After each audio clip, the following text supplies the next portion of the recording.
No. One word. That's all Clara Bennett had left when her father shoved her forward in the Silver Spur saloon. One word against the roar of drunk men betting on her future, like she was a broodmare at auction. Outside, the Wyoming blizzard howled. Inside, her father's shaking hands pushed a contract across the poker table. 7 years of her life. Payment for his debt. Victor Hastings smiled. The kind of smile that made women disappear. Then a stranger's voice cut through the smoke. I'll buy that contract. $1,500. Cash. Right now. Before we dive into Clara's story of survival redemption and a love that defied every rule of the brutal frontier, hit that subscribe button. Stay with me until the end to see how a blizzard, a poker game, and one cowboy's conscience changed 2 lives forever. And comment below what city you're watching from. I want to see how far this story travels across America. Now, let's begin. The Silver Spur Saloon stank of wet wool, tobacco spit, and desperation. Clara Bennett stood in the corner by the potbelly stove, her fingers working a torn apron hem she'd been mending for the 3rd time this month. The fabric was thin as hope. Outside the frost-coated windows, snow fell in sheets, burying Elkridge, Wyoming territory deeper into its November grave. She'd come here against her better judgment. Her father had sent word through Tommy, the stable boy. Meet me at the Spur. Important. Silas Bennett's version of important usually meant drunk broke or both. Clara had walked 4 blocks through the blizzard in boots held together with wire and prayer. The laundry where she worked had closed early. The snow was too heavy, the clients too few. The saloon door banged open. Wind screamed in carrying ice and a man. Clara looked up. 6'2", broad shoulders dusted white with snow, a face carved from granite and exhaustion weathered deep around eyes the color of winter sky. He moved with the careful economy of someone who'd learned violence young and never quite shook it. His coat was good quality. His boots weren't town-bought. Everything about him said rancher. Behind him, an older black man followed, shorter, grizzled, with iron-gray hair and the kind of steady gaze that missed nothing. His hand rested near his hip. Not threatening, just aware. "Coffee," the tall man said to the barkeep. His voice was gravel and prairie wind. "2 cups. And information about feed prices come spring." Nate Cooper. The barkeep's tone shifted to something like respect. "Didn't expect you in town during weather like this.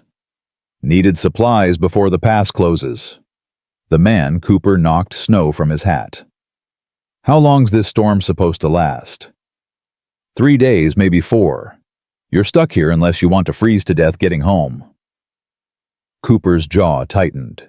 Clara saw frustration flicker across his face, quickly suppressed. A man with responsibilities waiting. A man whose plans just got wrecked by nature. The older black man touched Cooper's arm. "Told you we should have come yesterday, boss." "You were right, Joe. As usual." Cooper managed a tired smile. "Let's get that coffee and figure out all in." The shout came from the back poker table. Every head in the saloon turned. Clara's stomach dropped. She knew that voice.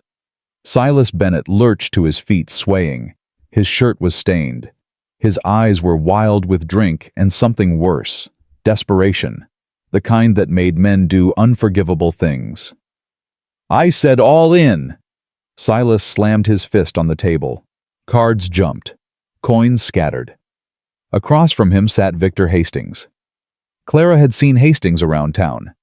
Cattle baron from Texas. Rich as Solomon and twice as cruel. He owned half of Carbon County and wanted the other half. Men called him Sir. Women avoided him. The rumors about his 3 previous wives, all dead before their 30th birthdays, followed him like smoke. Hastings leaned back in his chair, perfectly calm. "Silas, you're drunk. You got nothing left to bet. Go home." "I got something." Silas's voice cracked. "I got a contract." "No." Clara's lips formed the word, but no sound came. What kind of contract? Hastings' interest sharpened. Indenture, 7 years. Already drawn up legal. Silas fumbled in his coat, pulled out a folded paper. His hands shook so bad he nearly dropped it. Girl's 20 years old, healthy, good worker, worth $1,500 easy. The saloon went quiet. Clara couldn't breathe.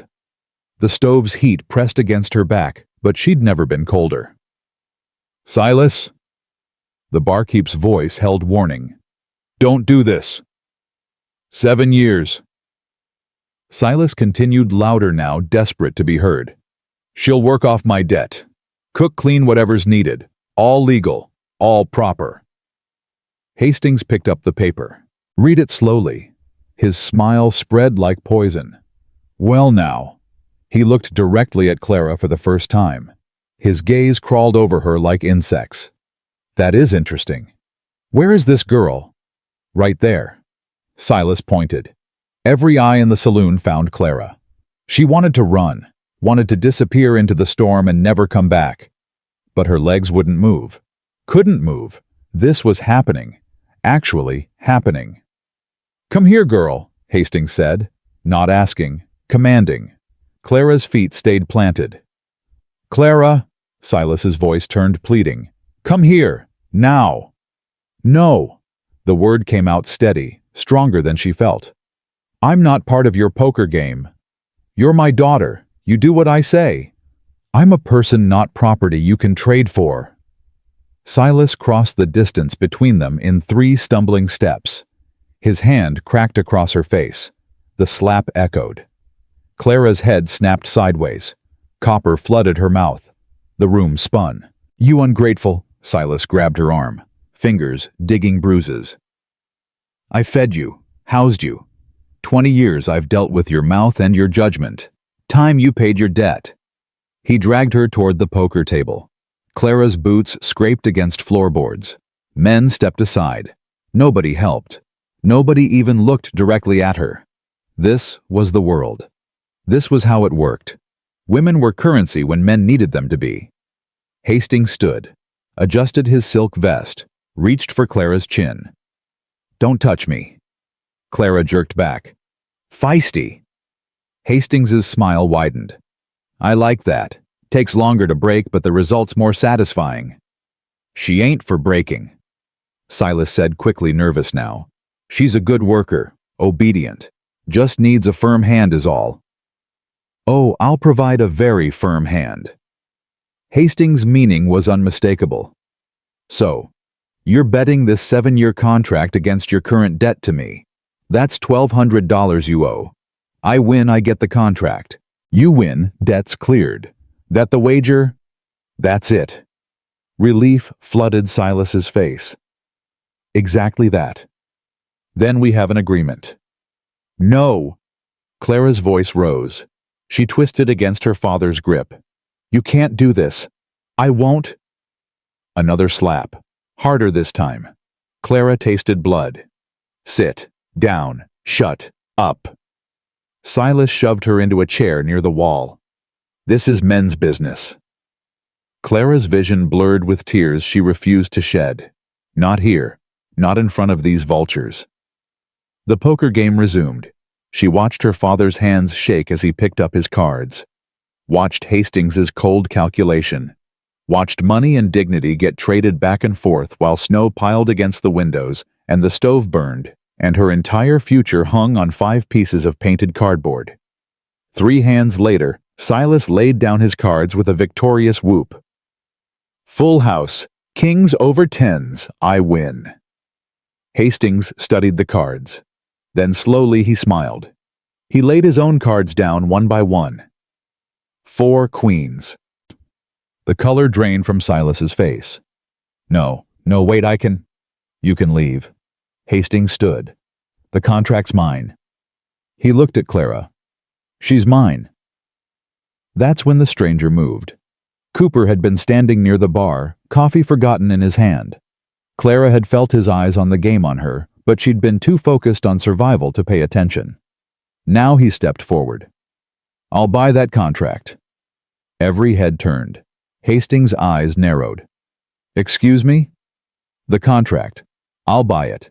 $1,500. Cash money. Right now." Cooper's voice was calm, absolute. "Name your price if 1,500 ain't enough." "The contract's not for sale," Hastings said. "I want it fair.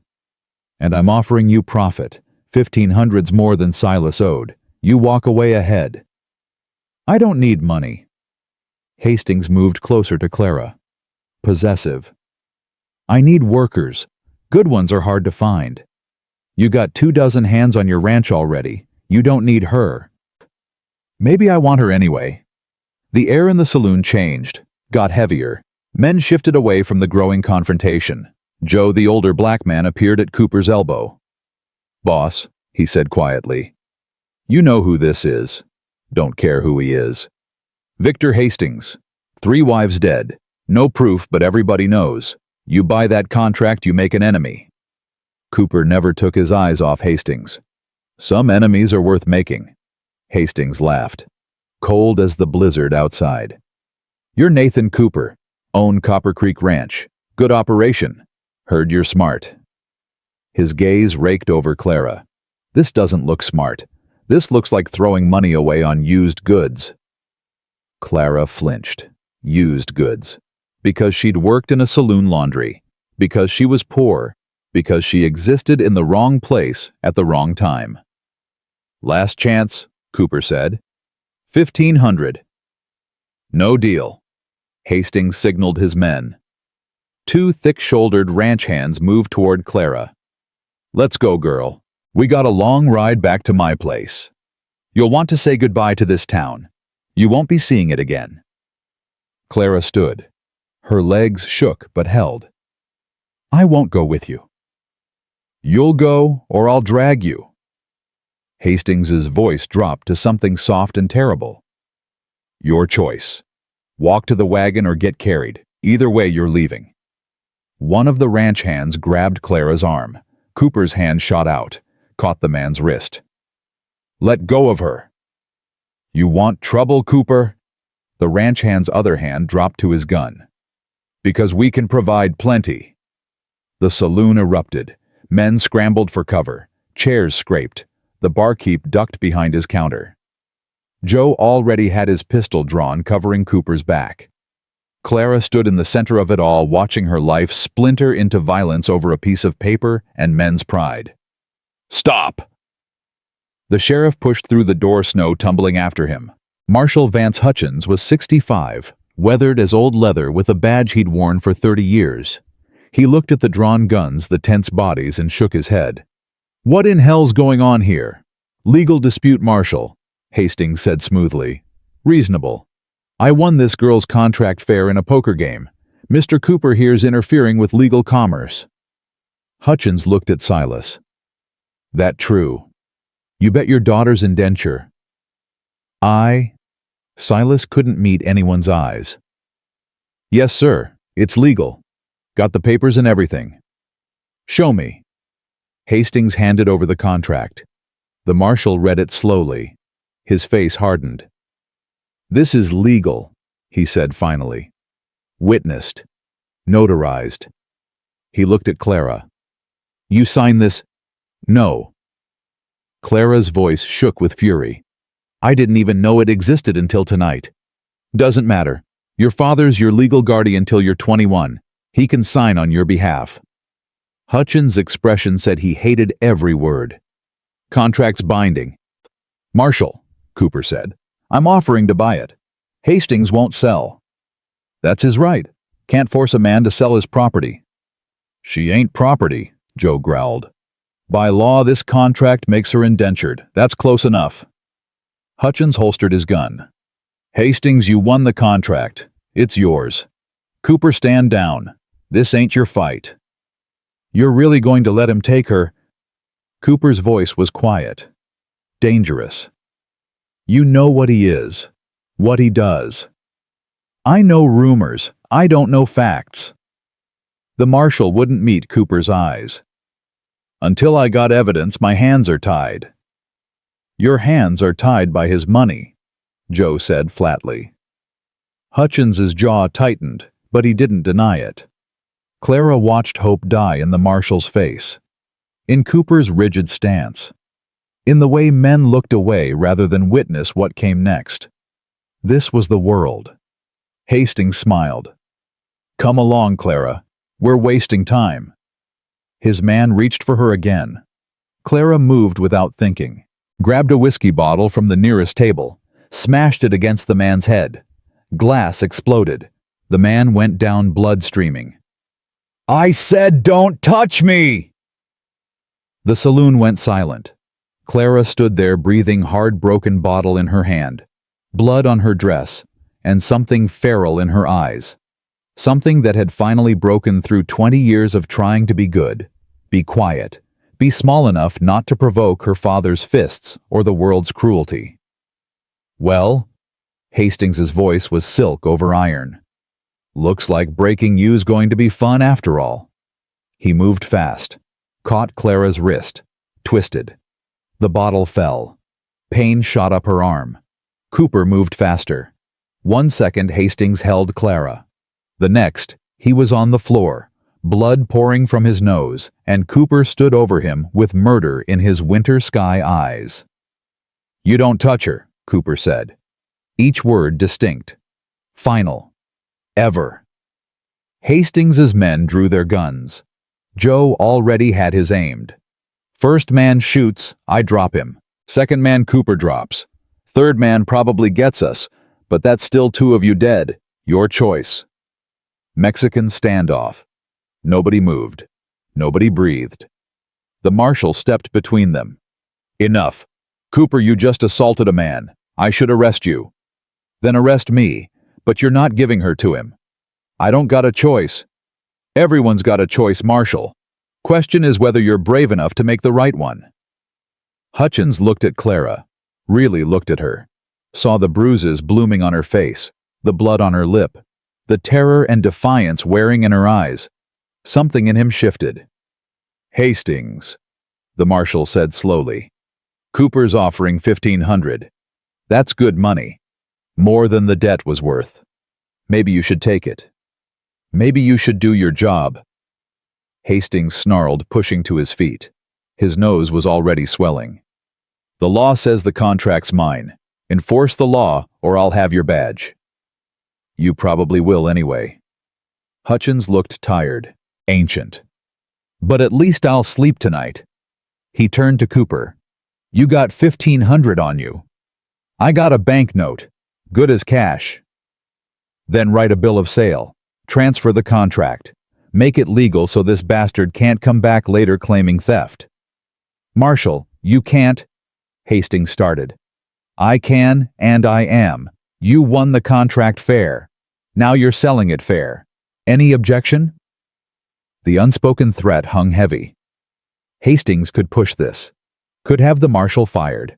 Could bring lawyers and money and power to bear. But right now, in this moment, he was outgunned and bleeding in front of witnesses. Fine. Hastings spat blood. $1,500. But Cooper? He stepped close, voice dropping so only Cooper and Clara could hear. You just made the biggest mistake of your life. I don't forget. I don't forgive. And I always collect what's mine. Always. She was never yours, Cooper said. And she never will be. 10 minutes later, papers were signed. Money changed hands. The contract transferring Clara's 7 years of indenture from Silas to Hastings to Nathan Cooper was official. Legal. Binding. Clara stood in the corner watching men decide her future with ink and intimidation and felt nothing. Numbness had replaced terror. Shock had replaced fight. She'd smashed a bottle over a man's head. Her father had sold her. A stranger had bought her. And outside the blizzard buried the world in white silence. Clara. Cooper's voice. Gentle. Careful. Like approaching a spooked horse. She looked up. He stood a respectful distance away. Didn't crowd her. Didn't touch. His eyes held something she couldn't name. Regret. Determination. Both. We need to go, he said. Storm's getting worse. My ranch is 8 miles. We might make it if we leave now. I'm not going anywhere with you.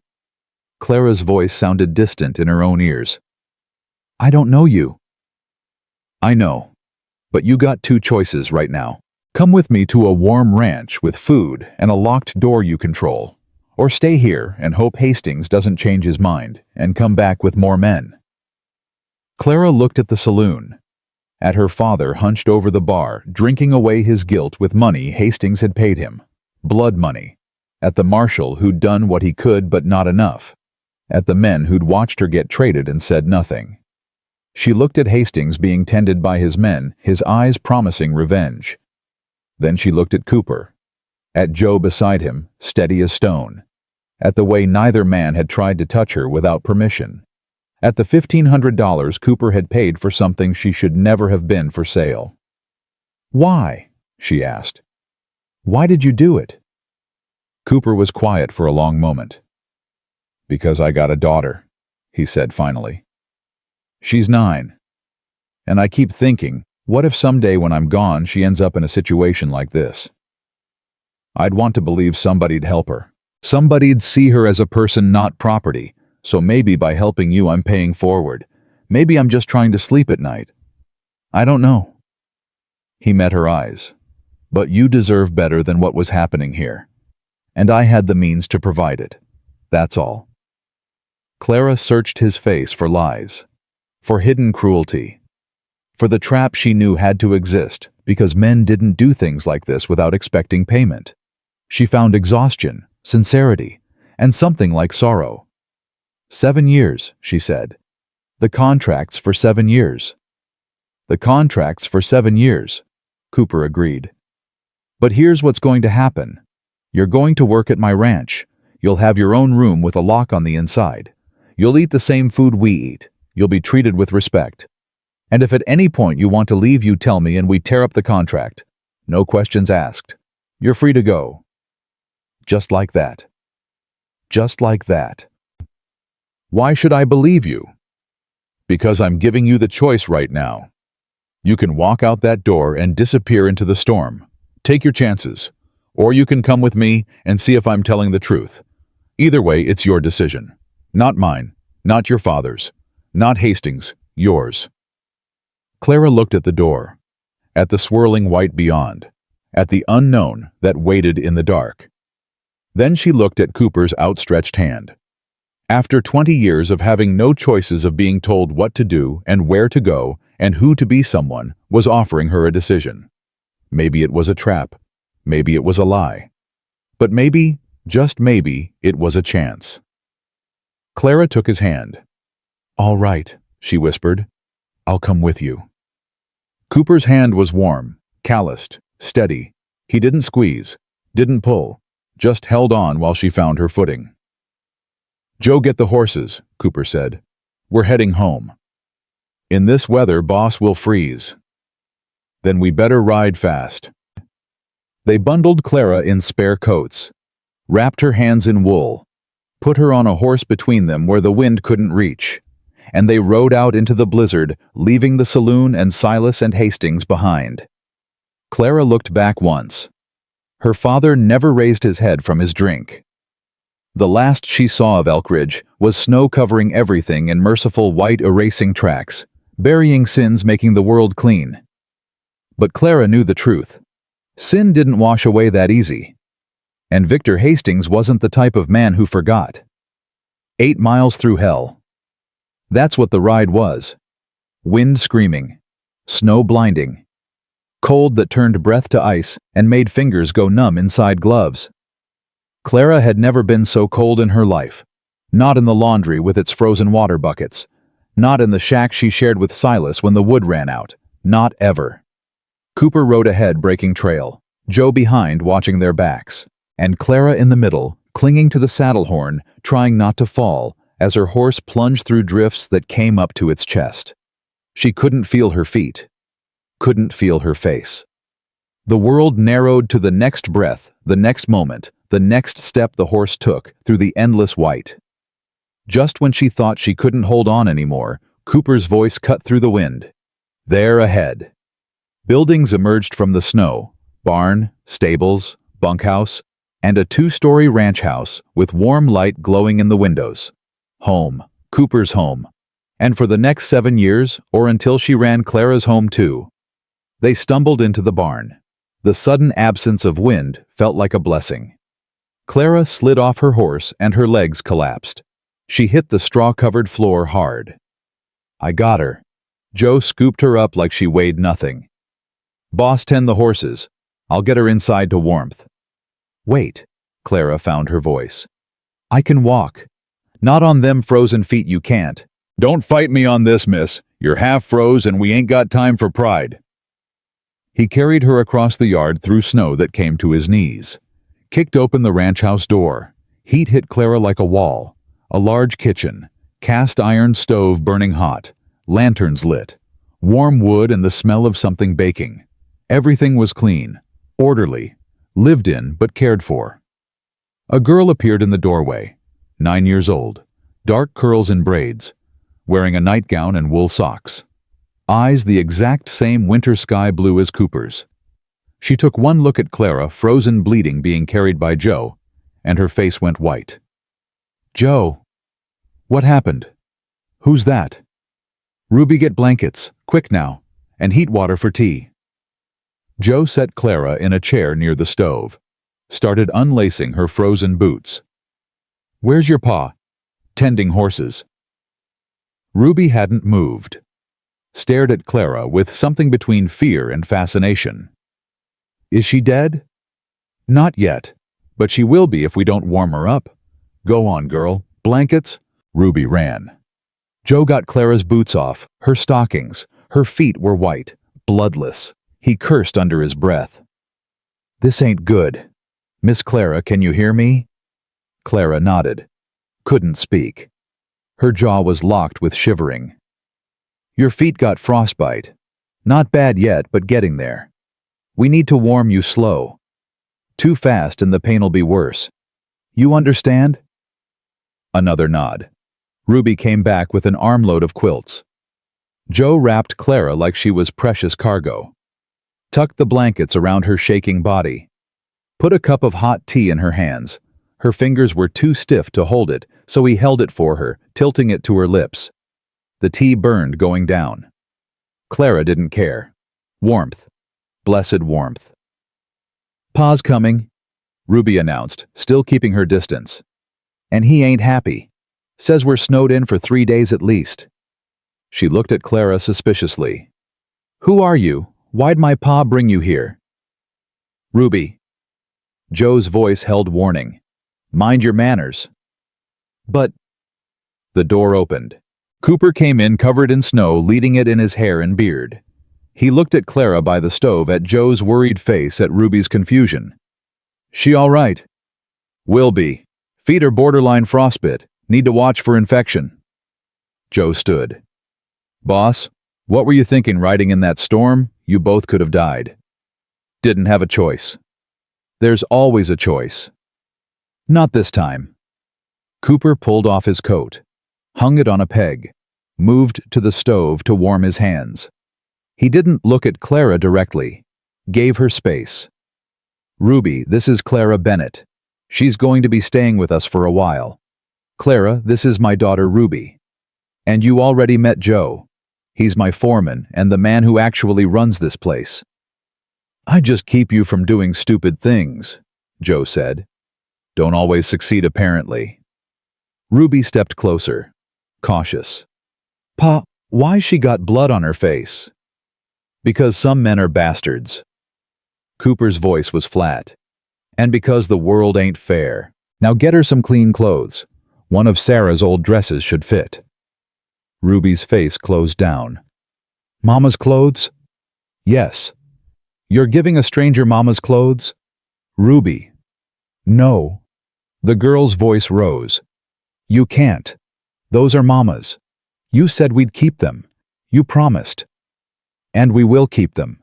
But Clara needs something clean to wear, and your mama would want her clothes being used, not sitting in a trunk gathering dust." "You don't know what Mama would want. Mama's dead." Ruby's eyes filled with tears. "And you brought some woman home, And now she's going to wear Mama's dress and sleep in Mama's house, and that's enough. Cooper's voice turned stern. I know you're scared. I know this is sudden. But Clara needs help, and we're going to provide it.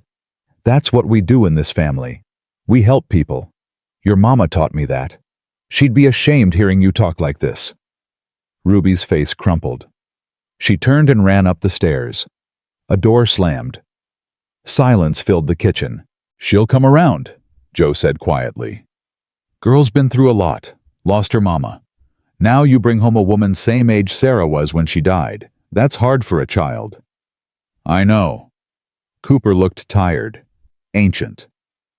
But I couldn't leave her there. Didn't say you should have. Just saying this is going to be complicated. Everything's complicated. Cooper finally looked at Clara. You doing okay? Clara found her voice.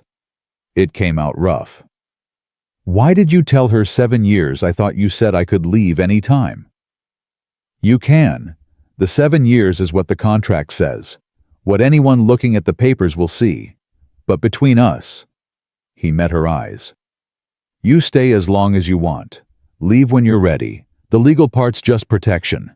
Make sure Hastings can't claim you back. As far as the law's concerned, I own your contract for 7 years. But in this house, you're free. You just can't tell anyone that. Not yet. Not till we figure out what Hastings is planning.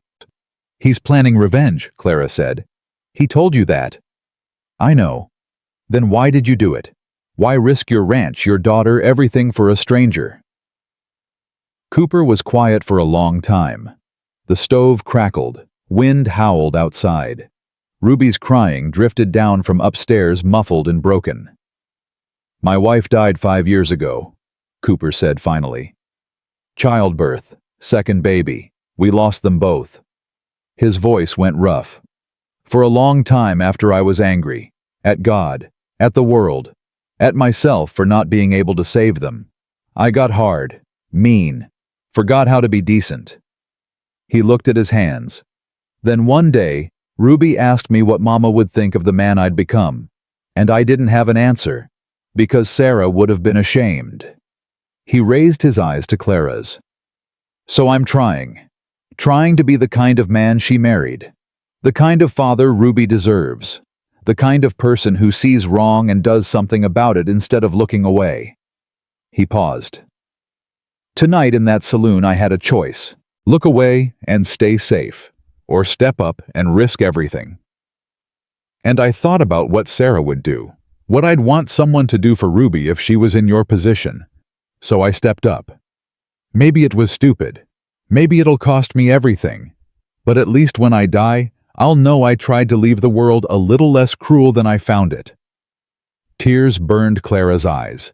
She didn't let them fall. Hadn't cried in the saloon. Wouldn't cry now. But God, she wanted to. 20 years of being worthless. Being a burden. Being told she should be grateful for scraps and cruelty. And here was a man who'd risked his life, his money, his daughter's safety for a stranger because it was the right thing to do. Thank you, Clara whispered. For buying the contract. For bringing me here. For... Her voice broke. For seeing me as a person. You are a person. Never forget that. Whatever happens, however this ends, you're a person with worth and dignity and rights. Hastings can't take that. Your father couldn't sell it. And I won't let anyone make you believe different. Joe cleared his throat. Boss, I'm going to check on Ruby. Miss Clara, there's a room down the hall. First door on the right. Used to be Sarah's sewing room. Got a bed and a stove. I'll bring you clean clothes and water for washing. You rest. Tomorrow we'll figure out the details. He left. Clara and Cooper sat in the kitchen, separated by 5 feet and 100 unspoken things. Outside the blizzard raged. Inside something fragile and new began to take root. I don't trust easy, Clara said. I don't trust men at all, really. Good. Smart. Cooper stood, moved to the door, paused. But Clara, I'm going to prove you can trust me. Might take time. Might take the full 7 years. But I'll prove it. That's a promise. He left her there by the stove, wrapped in blankets, thawing in more ways than one. And for the first time in years, Clara let herself hope. Maybe this time the promise wouldn't break. Maybe this time she'd found something worth believing in. Maybe. Clara woke to silence. Not the silence of peace, but the thick, muffled quiet that came after a blizzard buried the world. She lay in the narrow bed staring at ceiling beams she didn't recognize wrapped in quilts that smelled like lavender and cedar. For one confused moment, she thought she was still in the shack with Silas. Then memory crashed back. The saloon. The poker game. Hastings's smile. Cooper's hand. She sat up too fast. Pain lanced through her feet. Joe hadn't been lying about the frostbite. Her toes were swollen, angry red, throbbing with every heartbeat. Morning light filtered through a small window. The storm had passed. Outside, everything was white and pristine and deceptively beautiful. Clara pushed back the quilts. Someone had left clothes folded on the chair. A simple gray dress, wool stockings, undergarments. Everything clean and mended with careful stitches. Sarah's clothes. Cooper's dead wife's clothes. Clara touched the dress fabric. Good quality. Worn soft with use, but not threadbare. A woman had lived in this dress. Laughed in it. Held her daughter. Died leaving it behind. And now Clara was supposed to wear it. Guilt twisted her stomach, but she had no choice. Her own dress was ruined. Blood-stained. Torn. Even if she wanted to leave, and part of her did desperately, she couldn't walk 8 miles through snow in rags. She dressed slowly, careful of her damaged feet. The dress fit well enough. A little loose in the waist. A little long in the hem. But warm. Whole. Clara caught her reflection in the small mirror above the wash basin. The woman staring back was a stranger. Bruised face. Split lip. Hollow eyes. But clean. Fed. Alive. She'd survived the night. That was something. A soft knock on the door made her jump. "Miss Clara." Joe's voice.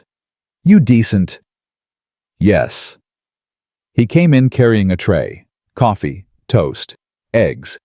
More food than Clara usually saw in 2 days. "Boss said let you rest, but figured you'd be hungry." Joe set the tray on the small table. "How are them feet?" "Painful." "Good. Pain means they're healing. No pain means frostbite 1, and we'd be talking about losing toes." He pulled a tin from his pocket. "This is salve. Comfrey and yarrow. Put it on twice daily. Keep them feet wrapped and warm. Don't try walking too much for a few days." Clara took the tin. "Thank you." "Don't thank me yet. You ain't seen what's waiting in that kitchen." Joe's expression turned wry. "Ruby's in a state, been crying all night, won't eat, won't talk to her pa, just sits there staring at your door like you're the devil come to steal her life." "Maybe I should leave." "And go where storm dropped 3 feet. Nearest town's 8 miles. You wouldn't make it a quarter mile in your condition." Joe's voice gentled. "Look, I know this is hard. You didn't ask for any of it, but you're here now. And that little girl out there, she's hurting. Lost her mama young. Got only her pa and me. Now suddenly there's a woman in the house wearing her mama's dress. That's terrifying for a child." "I didn't want to wear it." "I know, but Ruby don't see that. She just sees replacement." Joe moved toward the door. "Give her time. She's a good kid underneath the scared. Just needs to learn you ain't here to erase her mama's memory." He left. Clara sat with her breakfast appetite gone. She'd survived her father's fists, survived near slavery in the laundry, survived a blizzard. But she didn't know if she could survive a 9-year-old's grief. Still hiding wouldn't help. She ate mechanically, drank the coffee. Then, leaning on the wall for support, she made her way to the kitchen. Ruby sat at the table still in her nightgown, hair unbrushed, face swollen from crying. She looked up when Clara entered, and her expression hardened into something too old for 9 years. "You're wearing Mama's dress." Clara stopped. "Your father said—" "I know what Pa said. Don't make it right." "Ruby." Cooper stood at the stove cooking something that smelled like bacon and onions. We talked about this. No, you talked. I listened. Difference. Ruby's eyes never left Clara. How long you staying? I don't know. Pa says 7 years. That's what the contract says. So you're stuck here. With us. In Mama's house. Wearing Mama's clothes. For 7 years. The accusation hung heavy. Clara wanted to explain. Wanted to say she'd leave tomorrow if she could. Wanted to apologize for existing. But she'd spent 20 years apologizing for existing. She was done. Yes, Clara said. I'm stuck here. But you're stuck with me too. So we can make each other miserable for 7 years, or we can try to get along. Your choice. Ruby's eyes widened. Clearly she'd expected apologies. Pleading, not honesty. I don't want to get along with you. Fair enough. Then we'll stay out of each other's way. This is my house. And now it's mine too. For 7 years, like you said.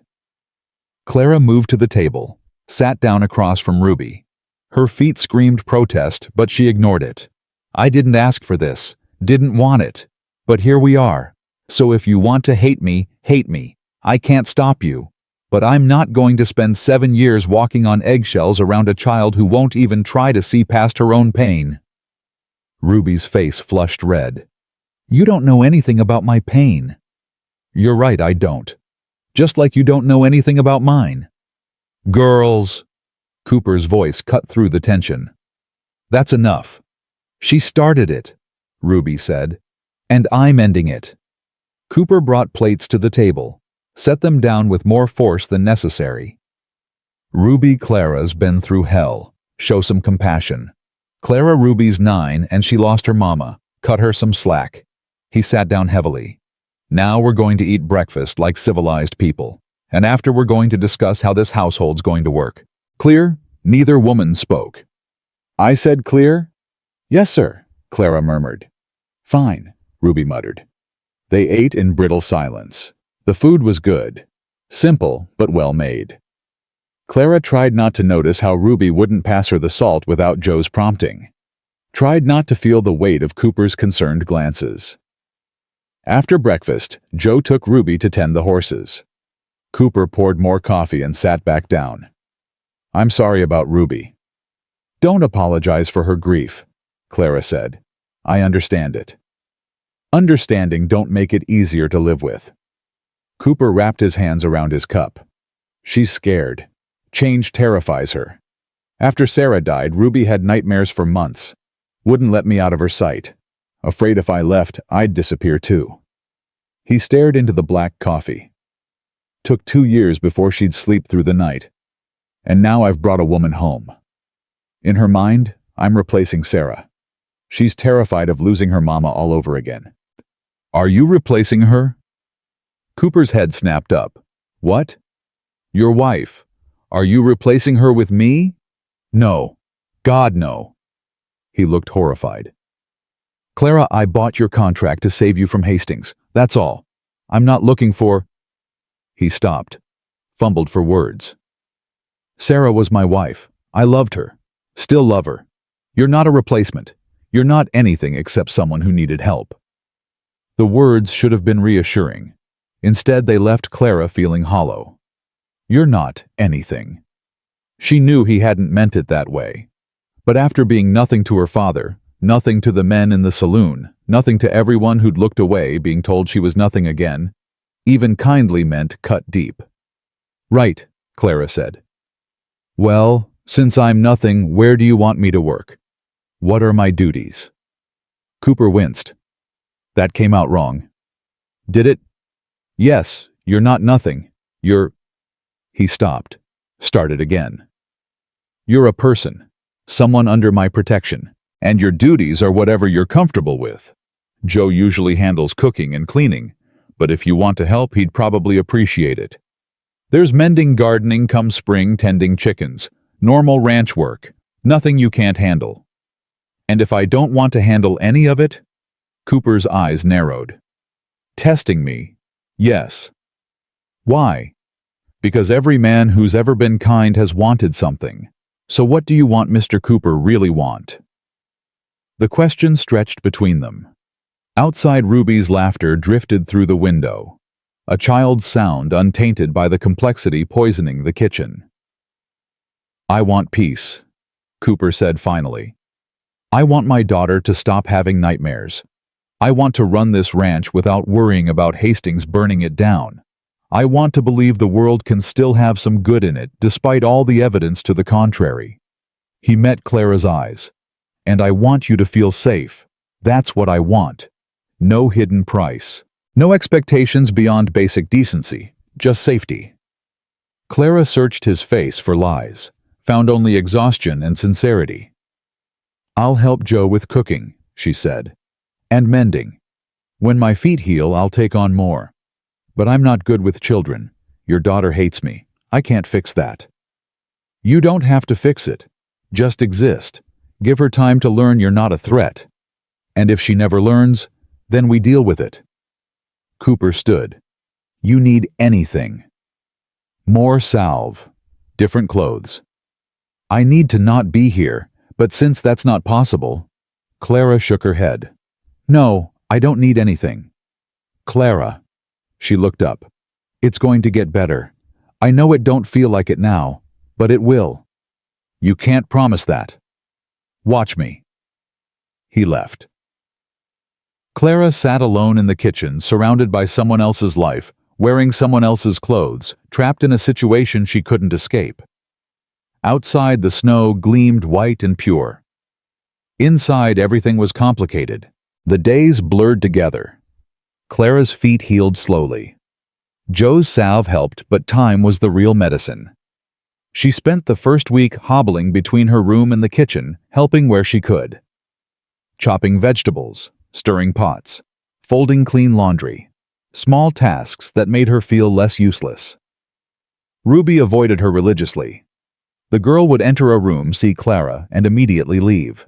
If forced to be in the same space, she'd sit as far away as possible, radiating hostility like heat from a stove. Cooper worked from dawn to dark. Ranch business didn't stop for snow. Animals needed feeding. Fences needed checking. Ice needed breaking in water troughs. He'd come in for meals exhausted, try to mediate between Clara and Ruby, fail, and retreat to his study to manage accounts. Joe held everything together. He cooked, cleaned, refereed arguments, and somehow made them all function as something resembling a household. But tension simmered beneath every interaction. 10 days after the blizzard, Clara was in the kitchen darning socks when Ruby burst through the door. "Where's Pa?" Clara didn't look up. "Checking the north pasture." "When's he coming back?" "Didn't say." Ruby stood there vibrating with some suppressed emotion. "Finally, I need help." Clara's hand stilled on the darning needle. "With what?" "One of the barn cats got in the grain room. Now she won't come out, and Joe says if we don't get her, she'll eat till she's sick." Ruby's voice was tight. "I can't reach her. Joe's bad knee won't let him crawl under the shelves, and Pa's gone. So you came to me. Ain't got no choice." Clara set down the sock, stood. Her feet still ached, but she could walk now without limping. "Show me." They crossed the yard in frigid silence. The barn was warmer than outside, but still cold enough to see breath. Ruby led Clara to the grain room, pointed under a low shelf.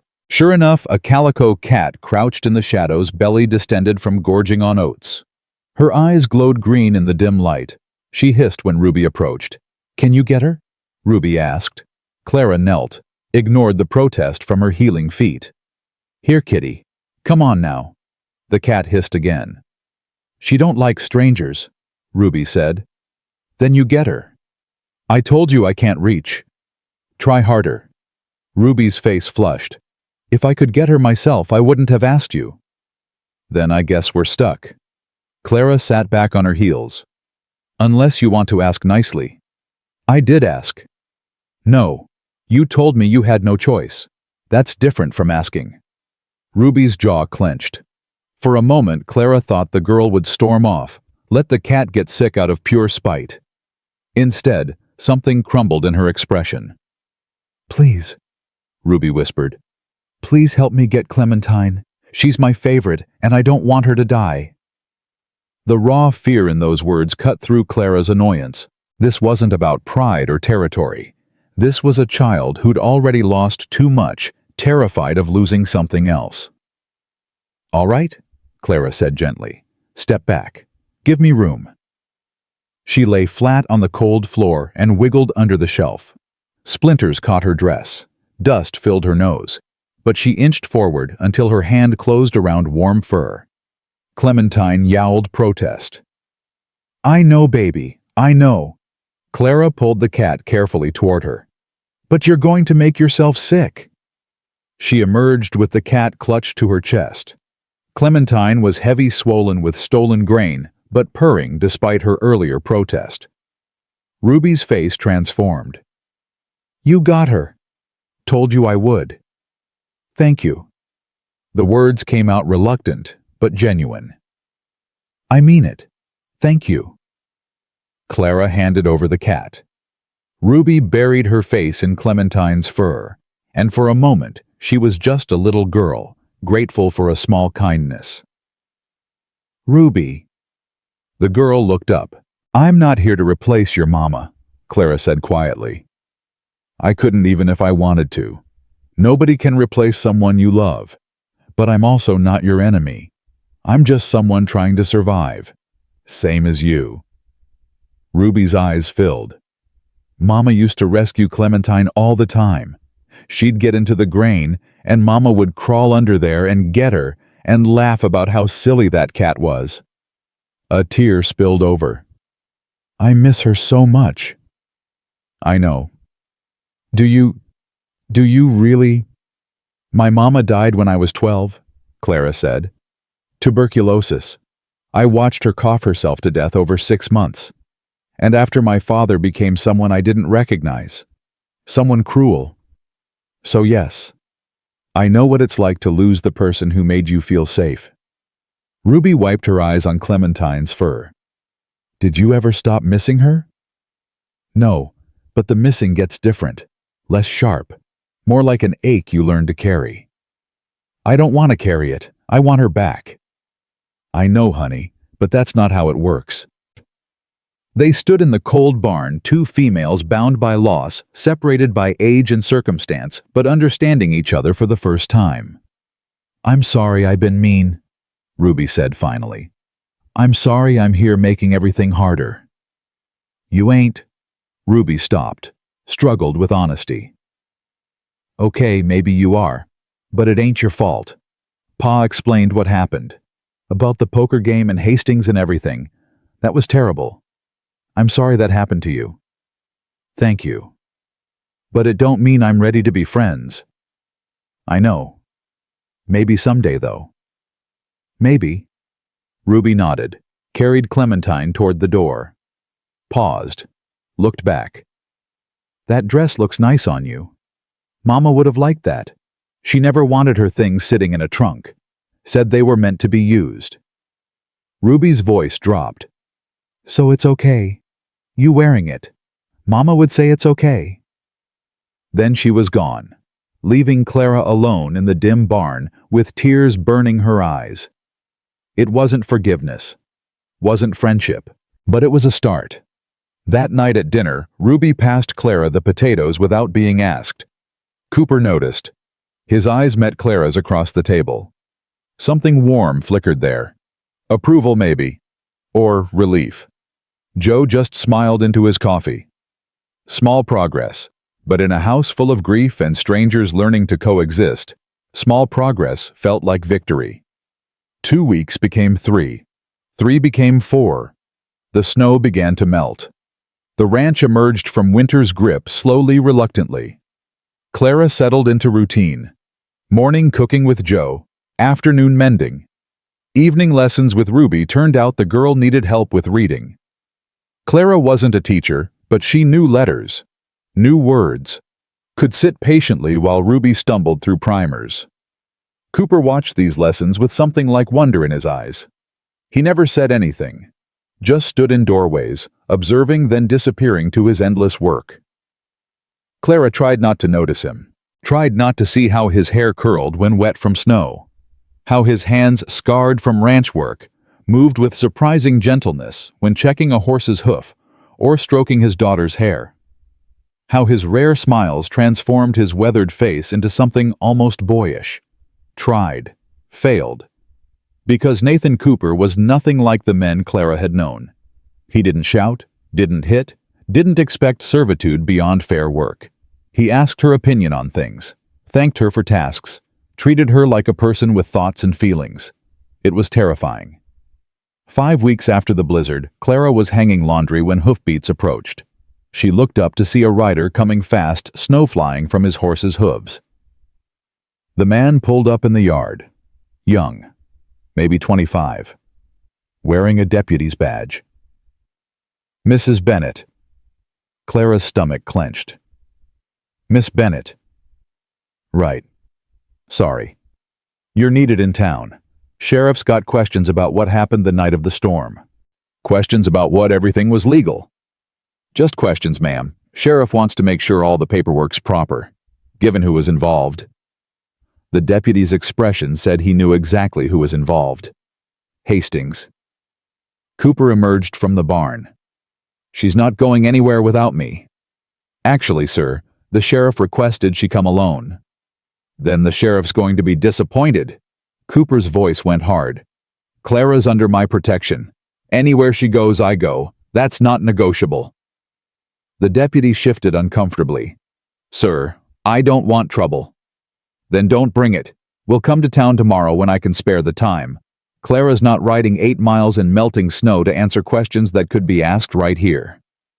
"The sheriff can wait." Cooper crossed his arms. "Now, unless you got a warrant, I suggest you head back and tell Sheriff Hutchins we'll be there when we're ready." The deputy hesitated, then nodded. "Yes, sir. I'll pass along the message." He rode off. Clara let out a breath she'd been holding. Hastings put him up to this. "I know. He's not going to stop. I know that too." Cooper turned to her. "But he's not getting to you, not without going through me first. You can't fight him forever. He's got money, influence, the law on his side. The law ain't on anyone's side, but whoever's got the deepest pockets." Cooper's jaw set. "But I ain't giving you back. Contract says 7 years. Far as the law's concerned, you're mine. And I protect what's mine." The words sent heat through Clara's chest. Not because of the possessiveness, though, that should have bothered her, but because of the conviction. Cooper meant it, would fight for her, die for her if it came to that. Nobody had ever been willing to die for Clara before. "Why?" The question burst out before she could stop it. "Why do you care this much? I'm nothing to you. A stranger you paid for. Why risk everything?" Cooper looked at her for a long moment. Snow melted around them. The sun broke through clouds, and in that cold, bright light, something shifted in his expression. "You're not nothing," he said quietly. "You haven't been nothing since the moment I saw Hastings smile at you like you were meat. Since I saw your father hit you and you didn't cry. Since you smashed that bottle and fought back. You're not nothing, Clara. You're someone worth protecting. And maybe I can't explain it better than that. Maybe I don't want to. But that's the truth." He walked away before Clara could respond. She stood there, wet laundry forgotten in her hands, heart pounding. Worth protecting. Worth fighting for. Worth something. The words wrapped around her wounded places like bandages. Like hope. That night, Clara couldn't sleep. She lay in the narrow bed staring at shadows on the ceiling, replaying Cooper's words. "You're someone worth protecting." Around midnight, she heard footsteps in the hall. Then voices. Ruby crying. Clara got up, cracked her door open. Cooper sat on the floor outside Ruby's room, his daughter curled in his lap. Ruby was sobbing. Something about nightmares. About her mama. About being scared. "Shh, baby girl. I'm here. I'm right here. Cooper's voice was rough with sleep and emotion. He rocked her slowly. I ain't going nowhere. I promise. But what if you do? What if you leave like Mama did? I won't. You can't promise that. Nobody can. You're right. I can't promise I won't die, but I can promise I ain't leaving you on purpose. Ever. You're stuck with me, Ruby girl, whether you want to be or not. Ruby sniffled. I'm sorry I've been mean to Clara. She knows you don't mean it. I do mean it sometimes, but not always. Ruby pulled back to look at her father. Pa, do you like her? The pause stretched too long. She's a good person, Cooper said finally. That ain't what I asked. Ruby, you look at her funny, different from how you look at other people, and you smile more when she's around. And Joe says, Joe needs to mind his business. Joe says you ain't smiled this much since Mama died, says Clara's good for you. Ruby's voice went small. Is she going to be my new mama? Another long pause. Clara held her breath. I don't know what Clara's going to be, Cooper said honestly. Right now she's someone who needs help. Someone I'm trying to protect. Beyond that, he sighed. Beyond that, I don't let myself think. It ain't fair to her, ain't fair to you, and it ain't fair to your mama's memory. Mama would want you to be happy. Mama would want me to do right by you first. Everything else comes second. But what if Clara could make us both happy? What if she's supposed to be here? Then I guess time will tell. Cooper kissed Ruby's forehead. Now go back to sleep. Tomorrow's a big day. We're going to town. To see the sheriff. To face whatever Hastings is planning, together, as a family. Ruby hugged him tight. Clara too. Clara too. They went back into Ruby's room. The door closed. Clara stood in her own doorway, heart racing. Cooper looked at her funny. Smiled more when she was around. Ruby had noticed. Joe had noticed. Clara had noticed too. Had felt the weight of his gaze when he thought she wasn't looking. Had caught herself watching him work, admiring the strength in his shoulders, the gentleness in his hands. But she couldn't afford to notice. Couldn't afford to feel anything beyond gratitude. Because feelings led to hope, and hope led to heartbreak, and Clara had been broken enough. She went back to bed. Didn't sleep.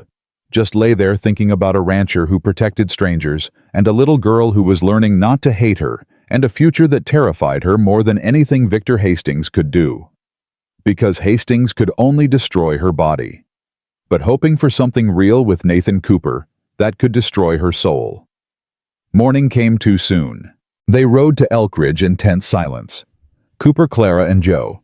Ruby stayed with a neighboring ranch family, safer that way. Whatever Hastings planned, it wouldn't involve witnesses who could get hurt.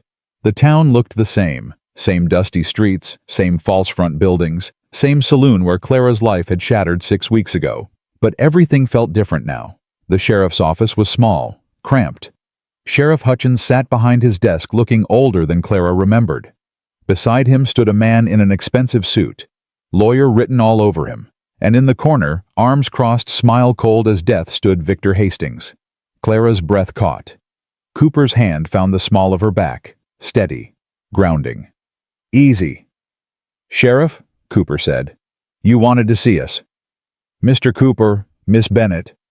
Hutchins gestured to chairs. Please, sit. I'll stand, Cooper said. What's this about? The lawyer stepped forward. Mr. Cooper, my name is Horace Blackwell. I represent Mr. Hastings in this matter. We have concerns about the contract transfer that occurred 6 weeks ago. Concerns about what? Everything was legal. You were there, Sheriff. You witnessed it. I did. Hutchins looked uncomfortable. But Mr. Hastings is claiming the transfer was made under duress, that you threatened him, forced him to sell when he didn't want to. That's a lie, Clara said. Is it? Hastings spoke for the first time. His nose had healed crooked from where Cooper broke it. It gave him a lopsided, cruel appearance.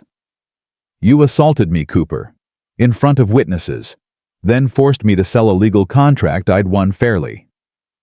I offered to buy. You agreed. That's commerce, not duress. You broke my nose. After you grabbed Clara against her will. That's assault. I was defending her. She wasn't yours to defend. Not then. The contract was mine. The words hung ugly in the air. Blackwell cleared his throat. Gentlemen, let's keep this civil. Mr. Hastings is willing to resolve this matter peacefully. He'll pay you back the $1,500 plus interest. In return, you transfer the contract back to him. Everyone walks away satisfied. No, Cooper said flatly. Mr. Cooper, be reasonable. I said no. The contract's not for sale. Not to Hastings. Not to anyone. Hastings pushed off the wall. Moved closer. You're making this harder than it needs to be. Funny, I was thinking the same about you. Sheriff? Hastings turned to Hutchins. Are you going to enforce the law or not? What law? Joe spoke up. Contract was transferred legal. Papers are filed. What's to enforce? The law that says contracts made under duress are void. Then prove duress, Cooper said. Show evidence I forced you. Show witnesses who'll say you didn't agree freely. Go ahead.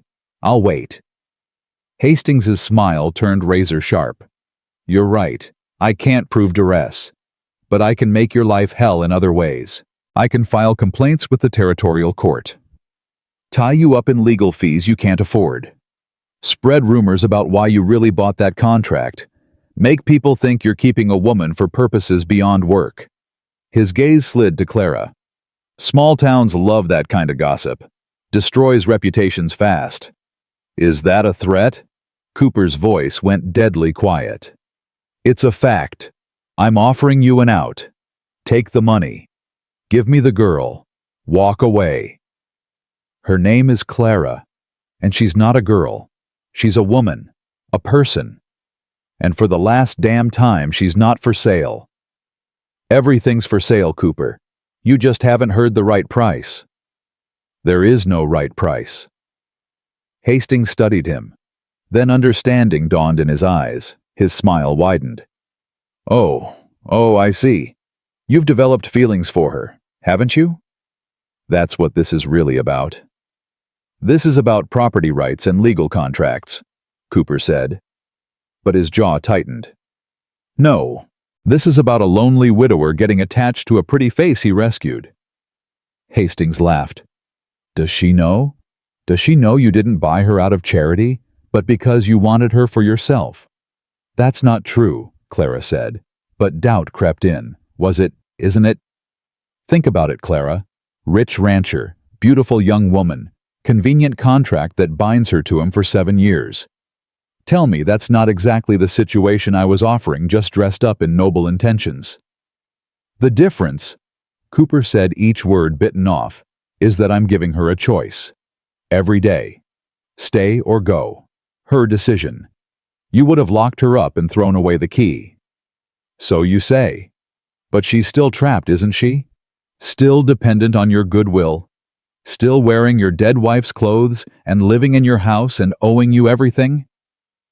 How is that freedom? Clara felt the room tilt. Because Hastings was right. She was trapped. Maybe in a prettier cage than what he would have provided, but still trapped. And now Cooper's motivations were suspect, and her carefully constructed trust was crumbling, and she couldn't breathe. Clara. Cooper reached for her. She flinched away. Don't. Hurt flashed across his face. It's not like he's saying. I swear to God it's not. How would I know? How would I know what's true, when everyone lies? Her voice rose. You said I was free. Said I could leave any time. But could I really? Where would I go? What would I do? I've got no money, no family, nowhere to run. So maybe Hastings is right. Maybe you just traded one cage for another and dressed it up pretty so I wouldn't notice. Clara, please. Don't. She backed toward the door. Just don't. She ran, out of the office, into the street, down an alley where no one could see her fall apart. She sank against a wall shaking. Not crying. Past tears. Just shaking with the realization that she'd been a fool, had let herself hope, had almost let herself trust. But men didn't save women out of goodness. They saved them because they wanted something. Always. Footsteps approached. Clara looked up expecting Cooper. Instead, Victor Hastings stood there. Alone. "Don't scream," he said pleasantly. "I'm not going to hurt you. Just want to talk." Clara's hand found a loose board against the wall, gripped it like a weapon. "Get away from me." "I'm offering you freedom, Clara. Real freedom. Come with me now. I'll tear up the indenture contract. You walk away with money in your pocket. No obligations. No 7 years of servitude. Just your life back." "I don't believe you." "Smart girl. You shouldn't." Hastings crouched down to her level. "Here's the truth. I don't want you. I wanted to win. Wanted to prove I always get what I'm owed. But you've become more trouble than you're worth." He pulled an envelope from his coat. $500. And a signed release from the contract. "Take it. Disappear. Start over somewhere Cooper won't find you." Clara stared at the envelope. At freedom. At escape. "Why?" "Because Cooper's in love with you. Probably doesn't even know it yet, but he is. And watching him lose you will hurt more than killing him. This is revenge, Clara. Slow and perfect. I take what he cares about, and I don't even have to pull a trigger." "You're evil." "I'm practical." Hastings held out the envelope. "Take it, or don't. Stay with Cooper and spend 7 years wondering if he bought you because he's noble or because he wanted a replacement for his dead wife. Wonder every day if you're free or just a well-treated slave. That's its own kind of hell." Clara looked at the envelope, at her escape, at the chance to be truly free. Then she thought about Ruby's tentative smiles, Joe's gruff kindness, the way Cooper looked at her like she mattered, the way she'd started looking back. "No," she said. Hastings's smile faded. "What?" "I said no. Keep your money. Keep your revenge. I'm not leaving." "You're a fool." "Maybe. But I'm a fool who makes my own choices, and I choose to stay." Clara stood on shaking legs. "Now get away from me before I scream." For a moment, she thought Hastings would grab her, force her. But footsteps sounded at the alley entrance. Cooper appeared, then Joe, then Sheriff Hutchins, hand on his gun. "Step away from her," Cooper said. His voice was terrifyingly calm. Hastings stood slowly. "Just talking." "In an alley. Alone. After she ran from your lies." Cooper moved between them, protective. "You come near her again, Hastings. You even look at her wrong. And I don't care about consequences. I will end you. Am I clear?" Hastings's smile returned. "Crystal. But Cooper, this ain't over. Not by a long shot." "No, it's not. But Clara made her choice. She's staying. So whatever you're planning next, know I'll be ready." Hastings tipped his hat, walked past them, paused at the alley entrance. 7 years is a long time, Miss Bennett. Lot can happen. Accidents, fires. A ranch is a dangerous place. He looked at Cooper. "Especially for people you care about." Then he was gone. The threat hung in the air like smoke. Sheriff Hutchins shook his head. "Can't arrest him for talking, but I'll keep an eye on him. You folks watch yourselves." He left too. Clara stood there, still gripping the board, staring at where Hastings had been. "Clara," Cooper's voice was soft, careful. "I need you to listen to me. I don't want to hear excuses. It's not an excuse, it's the truth." He moved into her line of sight. Didn't touch, just stood there, hands loose at his sides. "I didn't buy your contract because I wanted you for myself. I bought it because it was the right thing to do. That's God's honest truth." Hastings said, "Hastings is a liar who'd say anything to hurt us both." Cooper's jaw tightened. But he wasn't completely wrong. About one thing. Clara's heart stuttered. What? I have developed feelings for you. Didn't mean to, didn't want to. But somewhere between that first night and now, you stopped being a stranger I was protecting and became... He stopped, struggled for words. Someone I care about, someone I look forward to seeing, someone who makes this house feel like a home again. Cooper. But that don't change nothing about your freedom. You want to leave, you can. Right now. Today. I'll give you money for travel. A horse. Whatever you need. The contract means nothing if you don't want to be here. Clara's throat tightened. You mean that? Every word. Even though Hastings would win, even though he'd take it as proof you can't protect me. Even though... Cooper's eyes held hers. Your freedom's more important than my pride. Always will be. Clara looked at this man, this impossible, complicated, honest man who'd bought her freedom and was now offering to let it go.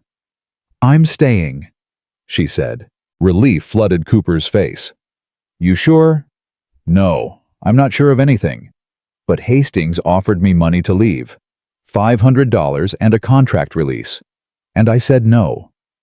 Clara dropped the board. Her hands shook. So, I guess I'm either the biggest fool alive, or... She couldn't finish. Or what? Or maybe I've developed feelings too, Clara whispered. And maybe that terrifies me more than Hastings ever could. The air between them charged. Electric. Dangerous. Cooper took one step forward, then stopped. Clara, I can't. I won't, not while you're under contract. Not while there's any question of obligation. Then tear up the contract. If I do that, you've got no legal protection. Hastings could claim you back. Then we're stuck. Yeah, we're stuck. Cooper's hands flexed like he wanted to reach for her but wouldn't let himself. But we got time. 7 years. Maybe before then we figure this out. Find a way to make it right. And if we don't, then we don't. But at least we tried. Joe appeared at the alley entrance. Hate to interrupt, but we should head back. Ruby's probably worried sick. They rode home in silence. But it was different from the morning's tension. This silence hummed with unspoken things. With feelings acknowledged but unclaimed. With a future uncertain but possibly worth fighting for. That night, Clara lay in bed thinking about choices. About freedom that wasn't free. About feelings that shouldn't exist but did anyway. And about a rancher who'd bought her salvation and accidentally stolen her heart. Outside, snow began to fall again. Light. Gentle. Covering the world in fresh possibility. Clara closed her eyes. 7 years suddenly didn't seem long enough. Spring came hard to Wyoming territory. The snow didn't melt so much as retreat grudgingly, leaving mud thick as sin and cold that sank into bones despite the longer days. Clara had been at Copper Creek Ranch for 3 months now. 3 months of careful distance. 3 months of unspoken feelings hanging between her and Cooper like laundry nobody wanted to take down. Ruby had softened completely. The girl followed Clara around now, chattering about everything and nothing. Teaching her about ranch life. Showing her where the best blackberries grew come summer. Sharing secrets about her mama that made Clara's chest ache. Joe watched it all with knowing eyes and said nothing. Just kept cooking. Kept the household running. Kept everyone from combusting under the weight of what nobody would say. And Cooper worked himself half to death. Up before dawn. In bed, long after everyone else. He was building something in the far pasture. Wouldn't say what. Just disappeared for hours with lumber and nails and came back exhausted. Clara caught herself watching for him. Listening for his footsteps. Finding excuses to be in rooms he might enter. It was pathetic. She knew it. Couldn't stop it. You're staring again, Joe said one afternoon. They were in the kitchen preparing supper. Through the window, Cooper worked in the corral breaking a new horse. I'm not staring. Child, I got eyes. You've been staring at that man for weeks now. And he been staring back when you ain't looking. Whole situation's painful to watch. Clara's hands stilled on the bread dough. It can't happen, Joe. The contract's a piece of paper. What's between you two that's real? And ignoring real don't make it go away. What am I supposed to do? Throw myself at him. He's made it clear nothing can happen while I'm under obligation.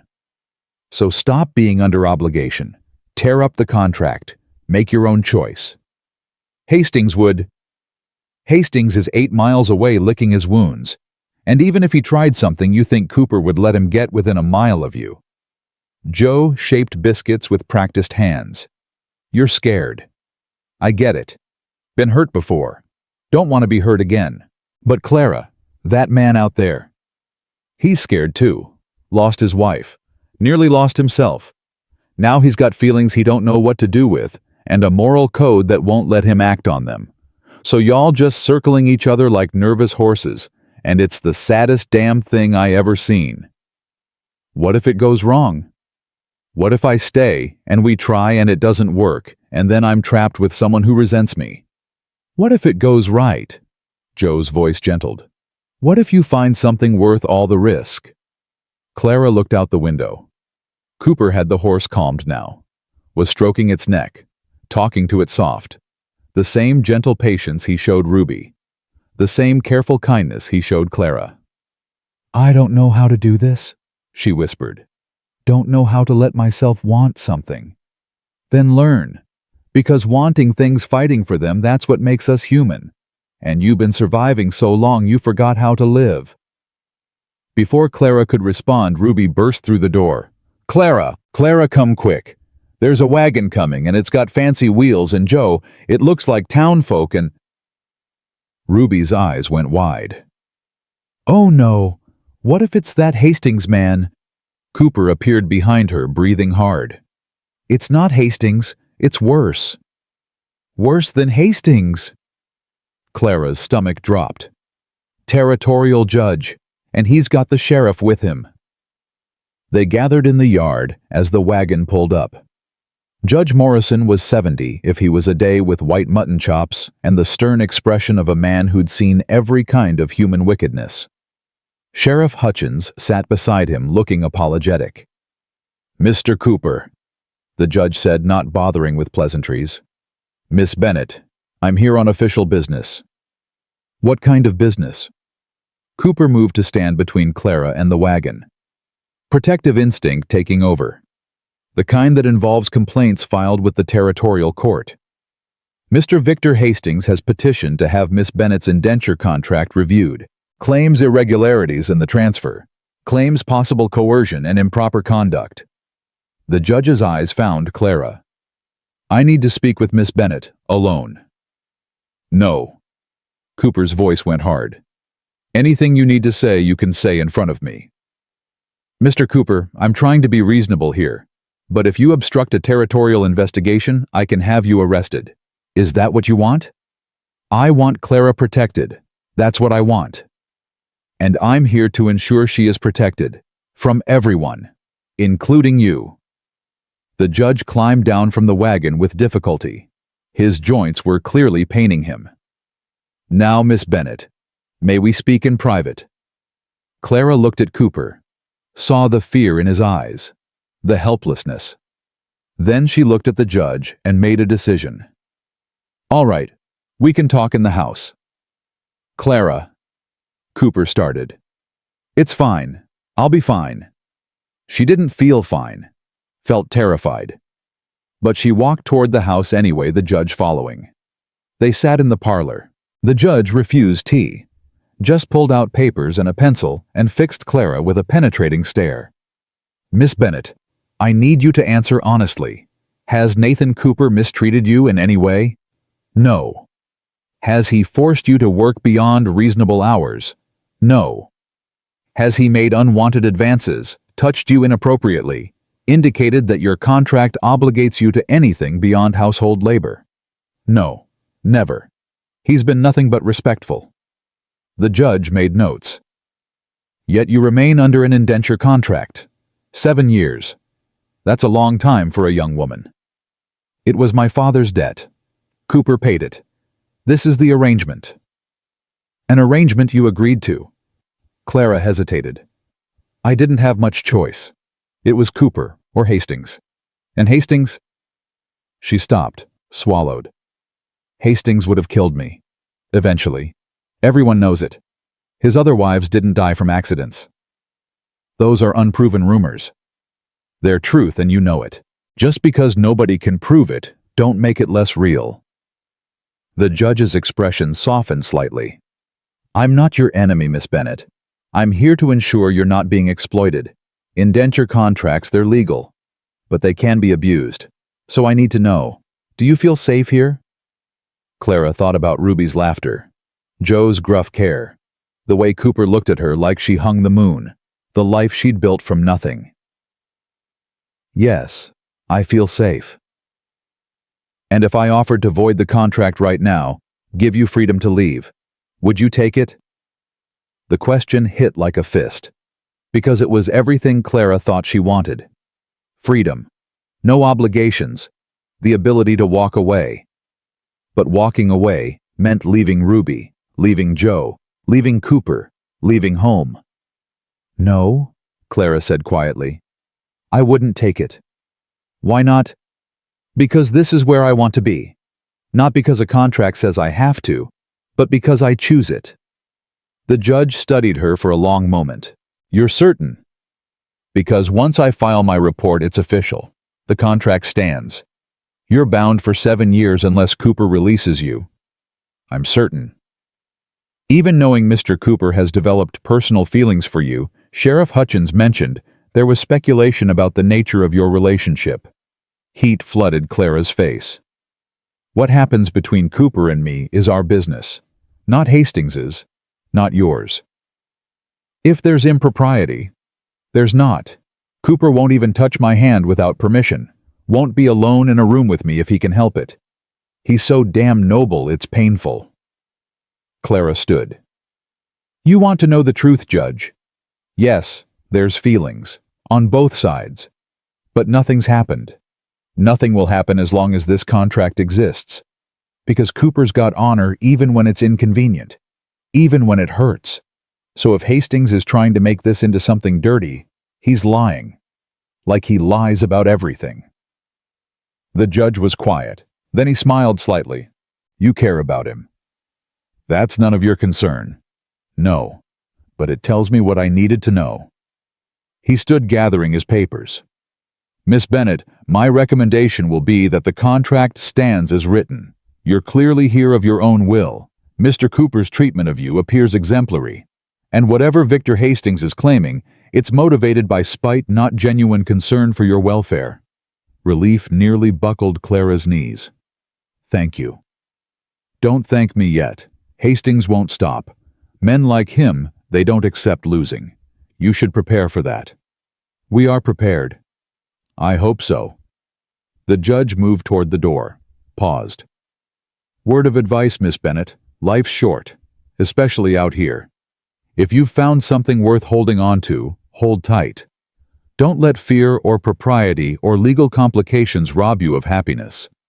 I've seen too many people die with regrets. Don't be one of them." He left. Clara stood in the empty parlor shaking. They'd won. For now. The contract was safe, but the judge's words echoed. "Don't let fear rob you of happiness." Outside voices raised. Clara moved to the window. Cooper was arguing with the judge. "You can't just leave. What about protection? What if Hastings tries something?" "Then you defend your property, Mr. Cooper. Same as any rancher would. I can't station deputies here indefinitely based on threats." "So we're on our own." "You've always been on your own. That's the frontier." The judge climbed back into the wagon. "But for what it's worth, I believe Miss Bennett is safer here than anywhere else. You've proven that." They drove off. Cooper stood in the yard, fists clenched, staring after them. Ruby approached cautiously. "Pa, is Clara going to be okay?" "Yeah, baby girl, she's going to be fine." But his voice said he didn't believe it. Clara pushed open the door. stepped outside. Cooper. He turned, saw her. Something in his expression cracked. I thought they were taking you. I thought... He couldn't finish. They're not taking me. The judge approved the contract. Everything stands. For now. For now, Clara agreed. But Hastings isn't going to stop. I know. So what do we do? Cooper looked at her. Really looked at her. And Clara saw something shift in his face. A decision being made. We prepare. And we trust each other. That's all we can do. That night the household was quiet. Ruby went to bed early, exhausted from stress. Joe retreated to his cottage. And Clara found herself alone in the kitchen, unable to sleep. She was pouring coffee when footsteps sounded behind her. Cooper stood in the doorway. Hair damp from washing, shirt unbuttoned at the collar. He looked tired, worried, human. Thought you'd be asleep, he said. Can't. Too much in my head. Yeah, me too. He moved into the kitchen, kept distance between them, always keeping distance. Clara, I need to tell you something, and I need you to let me finish before you respond. Dread curled in Clara's stomach. All right. When I bought your contract, it was to save you, pure and simple. No ulterior motives, no hidden agenda, just doing what felt right. He poured his own coffee, stared into it like it held answers. But somewhere along the way that changed. You changed it. Or maybe I did. I don't know. But what started as protection became something else. Something I didn't plan for, and don't know what to do with. Clara's heart hammered. Cooper. Let me finish. His knuckles were white around the cup. I'm falling in love with you, Clara. Maybe already have fallen. And I know that's wrong. Know it complicates everything. Know I should keep my mouth shut and my feelings locked down. But after today, after thinking I might lose you, I realize something. Life's too short for silence. Too short for noble suffering. So I'm telling you, I have feelings. Deep feelings. Feelings that terrify me because I swore after Sarah died, I'd never let myself care that much again. He finally looked at her. But I do care. And I'm done pretending I don't. Clara set down her coffee before she dropped it. You're done pretending. Yeah. After 3 months of carefully avoiding me, of treating me like I'm made of glass, of refusing to even accidentally brush hands, now you're done pretending. I know the timing's terrible. The timing's perfect, you idiot. Clara closed the distance between them, stood close enough to feel his heat. Because I'm falling too, have been falling, and I'm tired of pretending it's not happening. Cooper's breath caught. Clara, we can't the contract. Damn the contract. I don't care about the contract. I care about you, about Ruby, about this life we're building. She put her hand on his chest, felt his heart racing under her palm. The judge was right. Life's too short, and I'm done wasting time being scared. You should be scared. I'm a widower with a child and a ranch and enemies. I've got nothing to offer but hard work and danger and a future that's uncertain at best. That's more than I've ever had. More than I ever hoped for. Clara's voice broke. Cooper, I was dead before you found me. Just existing. Going through motions. And now I'm alive. I'm happy. I matter. Because of you. Because of this place. So yes, it's complicated. Yes, there's danger. But I'd rather have complicated and dangerous with you than safe and empty anywhere else. Cooper's control shattered. His hand came up to cup her face, thumb tracing her cheekbone with devastating gentleness. If we do this, there's no going back. You understand. If we cross this line, you're mine and I'm yours, and nothing short of death is separating us. I understand. Clara, kiss me, Cooper, please, before I lose my nerve, before something else goes wrong. Just kiss me. He did. It wasn't like kisses in dime novels. Wasn't perfect or practiced. It was desperate and clumsy and tasted like coffee and fear and hope all mixed together. Cooper's hand tangled in her hair. Clara's fists gripped his shirt. They kissed like people drowning, like people who'd found air after being underwater too long. When they finally broke apart, both breathing hard, Cooper rested his forehead against hers. "I don't deserve you. You saved me. I'd say we're even. Saved each other, maybe." He kissed her again, softer this time, sweeter. "But Clara, this don't change the contract, not legally. We can be together, but carefully. Hastings gets wind of this, he'll use it against us. Claim impropriety. Claim I took advantage. Let him claim it. I'll tell anyone who asks, this was my choice. Still, we're careful. Private. At least until we figure out what Hastings is planning. How long? I don't know, but however long it takes, I'll wait. We'll wait. Together." Clara nodded against his chest. Together. They stood there holding each other in the quiet kitchen, while outside the spring night sang with new beginnings. The next morning brought trouble on horseback. Clara was hanging laundry when she heard riders, multiple horses, moving fast. Cooper emerged from the barn hand already on his gun. Joe appeared from the equipment shed. Ruby stayed on the porch like she'd been taught, away from danger. 5 men rode into the yard, Hastings's men. Clara recognized 3 from the saloon. The other 2 were strangers, hard-faced, dangerous. They weren't here for conversation. "Mr. Cooper," the lead rider said, "we're here to deliver a message from Mr. Hastings. I ain't interested in his messages. You'll be interested in this one." The man smiled, cold, mean. "Seems your northern fence got cut last night. 30 head of cattle wandered off. Be a shame if more went missing. You threatening me? Just delivering facts. Facts like fires start easy in dry seasons. Like accidents happen on ranches all the time. Like people get hurt when they're not careful." Cooper's jaw tightened. "Tell Hastings if he wants to fight, come himself. Stop sending hired guns to make threats." "Oh, he'll come. When he's ready.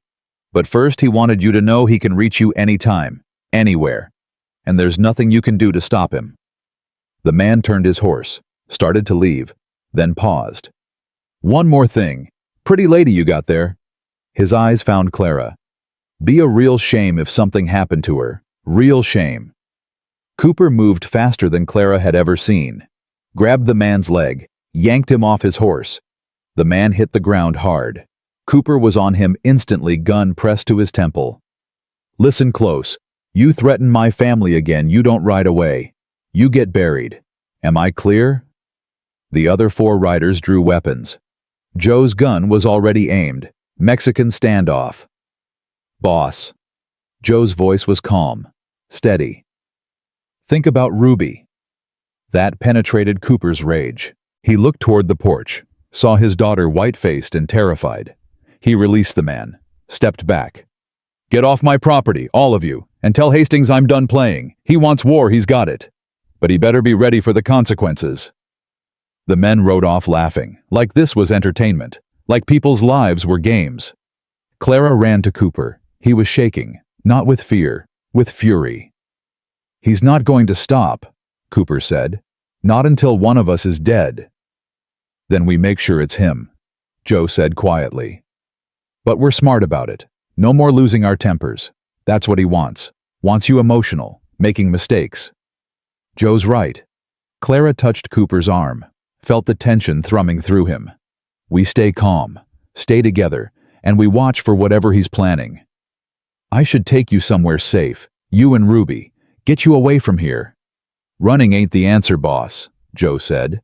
"Hastings would just follow, and then you'd be fighting him on unfamiliar ground. At least here we know the territory, know who we can trust."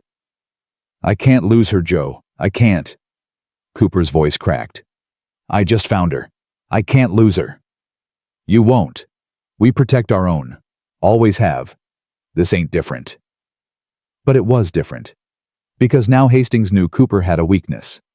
Knew that Clara mattered. And men like Hastings exploited weaknesses until everything shattered. 3 days later, the barn burned. Not the big barn. The small equipment barn on the east side. It went up at midnight, flames visible for miles. They saved most of the tools, but the structure was a loss. No one had to say it was Hastings. Everyone knew. 2 days after that, someone shot at Cooper while he was riding fence. Bullet missed by inches. Could have been a hunter's mistake. Could have been deliberate warning. The ranch hands started sleeping with guns. Joe and Cooper took shifts watching the house at night, and Clara learned to keep a rifle within reach. Ruby stopped sleeping through the night. Started having nightmares again. Crying for her mama. Begging Clara not to leave. "I'm not leaving, baby," Clara would whisper, holding the girl. "I promise." That's what Mama said. And then she died. "I'm not dying." "You can't promise that." And Ruby was right. None of them could promise anything. 2 weeks of siege. 2 weeks of mounting tension. 2 weeks of Hastings picking away at their defenses. Then one morning it stopped. No threats, no fires, no shots. Just silence. It was worse than the attacks. Because silence meant planning. Meant something big was coming. Cooper called a meeting in the kitchen. Him, Clara, Joe, and 3 of his most trusted ranch hands. "We can't keep living like this," Cooper said. "Can't keep waiting for the next attack. We need to go on offense." "What do you suggest?" Joe asked. "Ride to his ranch and start shooting? That's murder. I suggest we find proof of what he's done. The wives who died. The ranch hands who've disappeared after crossing him. The bribes, all of it. And we take it to the territorial marshal. Get him arrested proper. And if we can't find proof, then we make him come to us, on our terms, our ground." Cooper's eyes were hard. "I'm done being prey. Time to remind Victor Hastings that cornered animals bite back." Clara listened to them plan. Listened to talk of ambushes and evidence and legal strategies. And she realized something that made her blood run cold. This wasn't ending peacefully. No matter what they tried, no matter how careful they were, this was ending in blood. The only question was whose. That night, Clara found Cooper in the barn. He was working on something, a wooden structure she didn't recognize. "What is that?" He startled, turned, saw her. "Project I've been working on, for Ruby." Clara moved closer, realized it was a swing, elaborately carved with flowers and vines. Beautiful. "Sarah used to push Ruby on a swing," Cooper said quietly. "In the old place before we moved here. Ruby talked about it all the time after Sarah died. How Mama would push her so high she could touch the sky. So I thought—" His voice roughened. "I thought maybe if I built her a new one, she'd have that piece of her mama back." Clara's eyes burned. "It's beautiful." "It's half finished. Keep getting interrupted by Hastings's garbage. Keep thinking I'll never get to complete it. Keep thinking—" He stopped. Set down his tools. "I'm scared, Clara. For the first time since Sarah died, I'm genuinely terrified. Because I got so much to lose now. Got Ruby, got you, got a reason to keep living, and Hastings knows it. Knows exactly where to hit to make it hurt worst." Clara crossed to him, took his hands. They were rough with work, scarred with old injuries, real, solid. "We're not dying, none of us. We're surviving this, together." "You can't know that." "No, but I can fight for it. And so can you. And so can Joe and Ruby and everyone on this ranch. Hastings is one man. We're a family. That matters." Cooper pulled her close, held her tight. "When this is over, when Hastings is gone and we're safe, I'm going to marry you. Proper. In front of everyone. Contract or no contract. I'm making you mine legally. I'm already yours. Then I'm making it official." He kissed her. Hard, desperate, like sealing a promise. "You're going to be Ruby's mama, my wife, and we're going to have a life together. A real life, I swear it." "I know. I love you, Clara Bennett." The words hit like lightning. First time he'd said them plain. First time without hesitation. "I love you too," Clara whispered. "God help me, I love you too." They stood there holding each other in the dim barn, making promises neither knew if they could keep. But they made them anyway, because hope was all they had left. And sometimes, in the darkest times, hope was enough. The silence lasted 5 days. 5 days of false peace that set everyone's nerves jangling. Clara found herself checking windows constantly. Cooper barely slept. Joe started carrying 2 guns instead of 1. Even Ruby sensed something coming, clinging to Clara like a burr. On the 6th day, a rider came. Not Hastings, not his men. A boy, maybe 14. Wearing clothes too thin for spring cold and riding a borrowed horse. He handed Cooper an envelope and left before anyone could question him. Cooper opened it right there in the yard. Read it. His face went white. What? Clara moved closer. What does it say? Cooper's hand shook. He passed her the letter. The handwriting was elegant, educated. Every word precisely chosen for maximum damage. Cooper, you've caused me considerable inconvenience. Cost me money. Cost me pride. I'm a reasonable man, so I'm offering you one final chance to resolve this peacefully. Meet me at the old parson's homestead. Tomorrow at noon. Come alone. We'll settle our differences like civilized men. If you don't come, I'll burn your ranch to ash with everyone inside. Your choice. Bring the law and people die. Bring your men and people die. Come alone, and maybe we can reach an understanding. You have 24 hours. Hastings. Clara's blood went cold. It's a trap. Of course it's a trap. Cooper's voice was flat, dead. But if I don't go, he'll do exactly what he threatens. I've seen what he's capable of. He'll burn us out and laugh while we burn. Then we all go. Bring every hand. Surround him. And he kills whoever he's got hidden. Because he's got someone, Clara, guaranteed. This is how men like Hastings operate. Always got leverage. Always got insurance. So what do we do? Joe had appeared from the barn. Because you ain't going alone. That's suicide. Maybe that's what he wants. Maybe he figures if I'm dead, Clara's contract reverts and he can claim her legally. Or maybe he just wants me dead for revenge. Either way, I got no good options. Clara grabbed his arm. You're not going. I have to. No. We find another way. There is no other way. Cooper's composure cracked. Don't you see? He's got us cornered. I go, maybe I die. But maybe I can reason with him. Offer him something. Get him to leave you alone. If I don't go, he kills everyone I love, and I live with that for however long before guilt finishes me. So tell me, Clara, what choice do I really have? Ruby started crying on the porch. Loud, terrified sobs. Clara wanted to go to her but couldn't move. Couldn't breathe past the fear closing her throat. There's always a choice, Joe said quietly. And the choice here is, we're smarter than him. We plan better. We use his trap against him. How? You go, but not alone. We follow at a distance, hidden. When he makes his move, we're ready. We end this. Permanent. That's murder. That's survival. He comes at us, we got the right to defend ourselves. Law says so. And if he's planning to kill you anyway, then we're just evening the odds.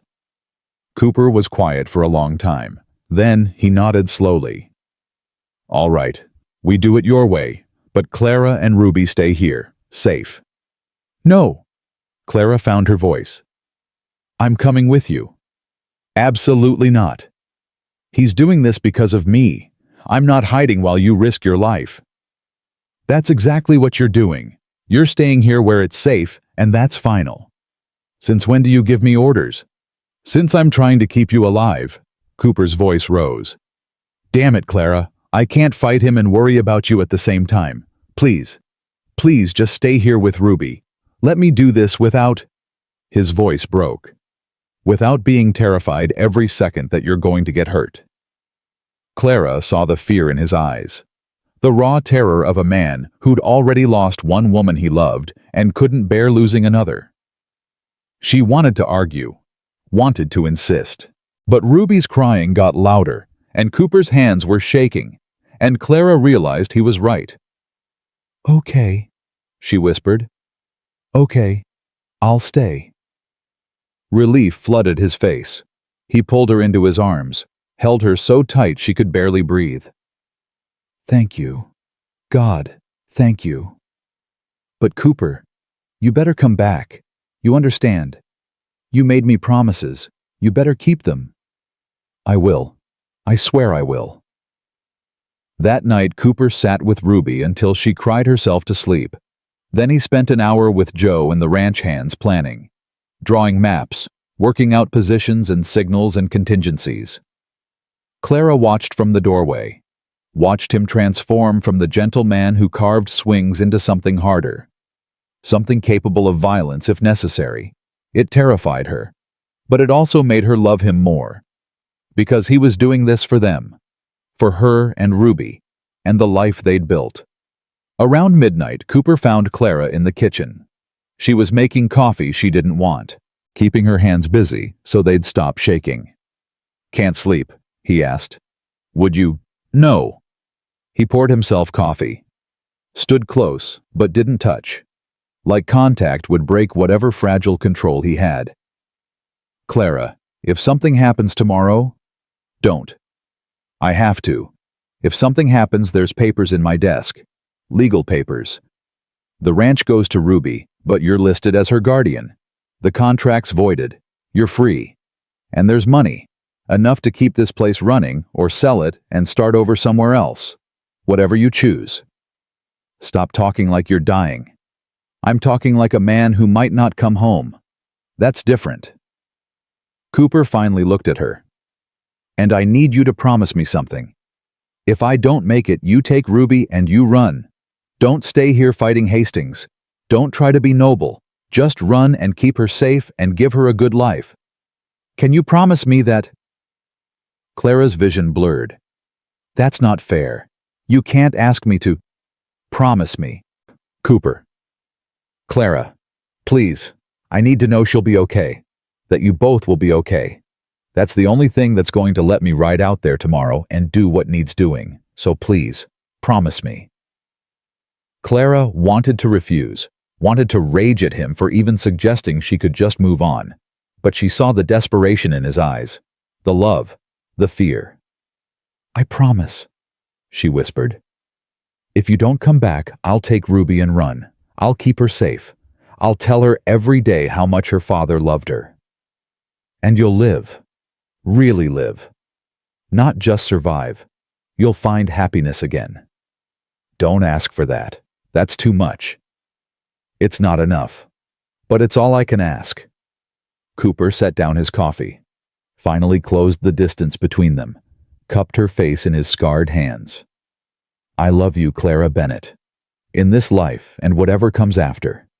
You changed everything. Made me remember what it felt like to be human. To hope. To want more than just getting through each day. So thank you. For all of it. For choosing to stay when you could have run. For loving my daughter. For loving me." Clara kissed him, hard and desperate, and trying to memorize every detail. The taste of coffee on his lips, the roughness of his jaw, the way his hands trembled against her skin despite his attempt at control.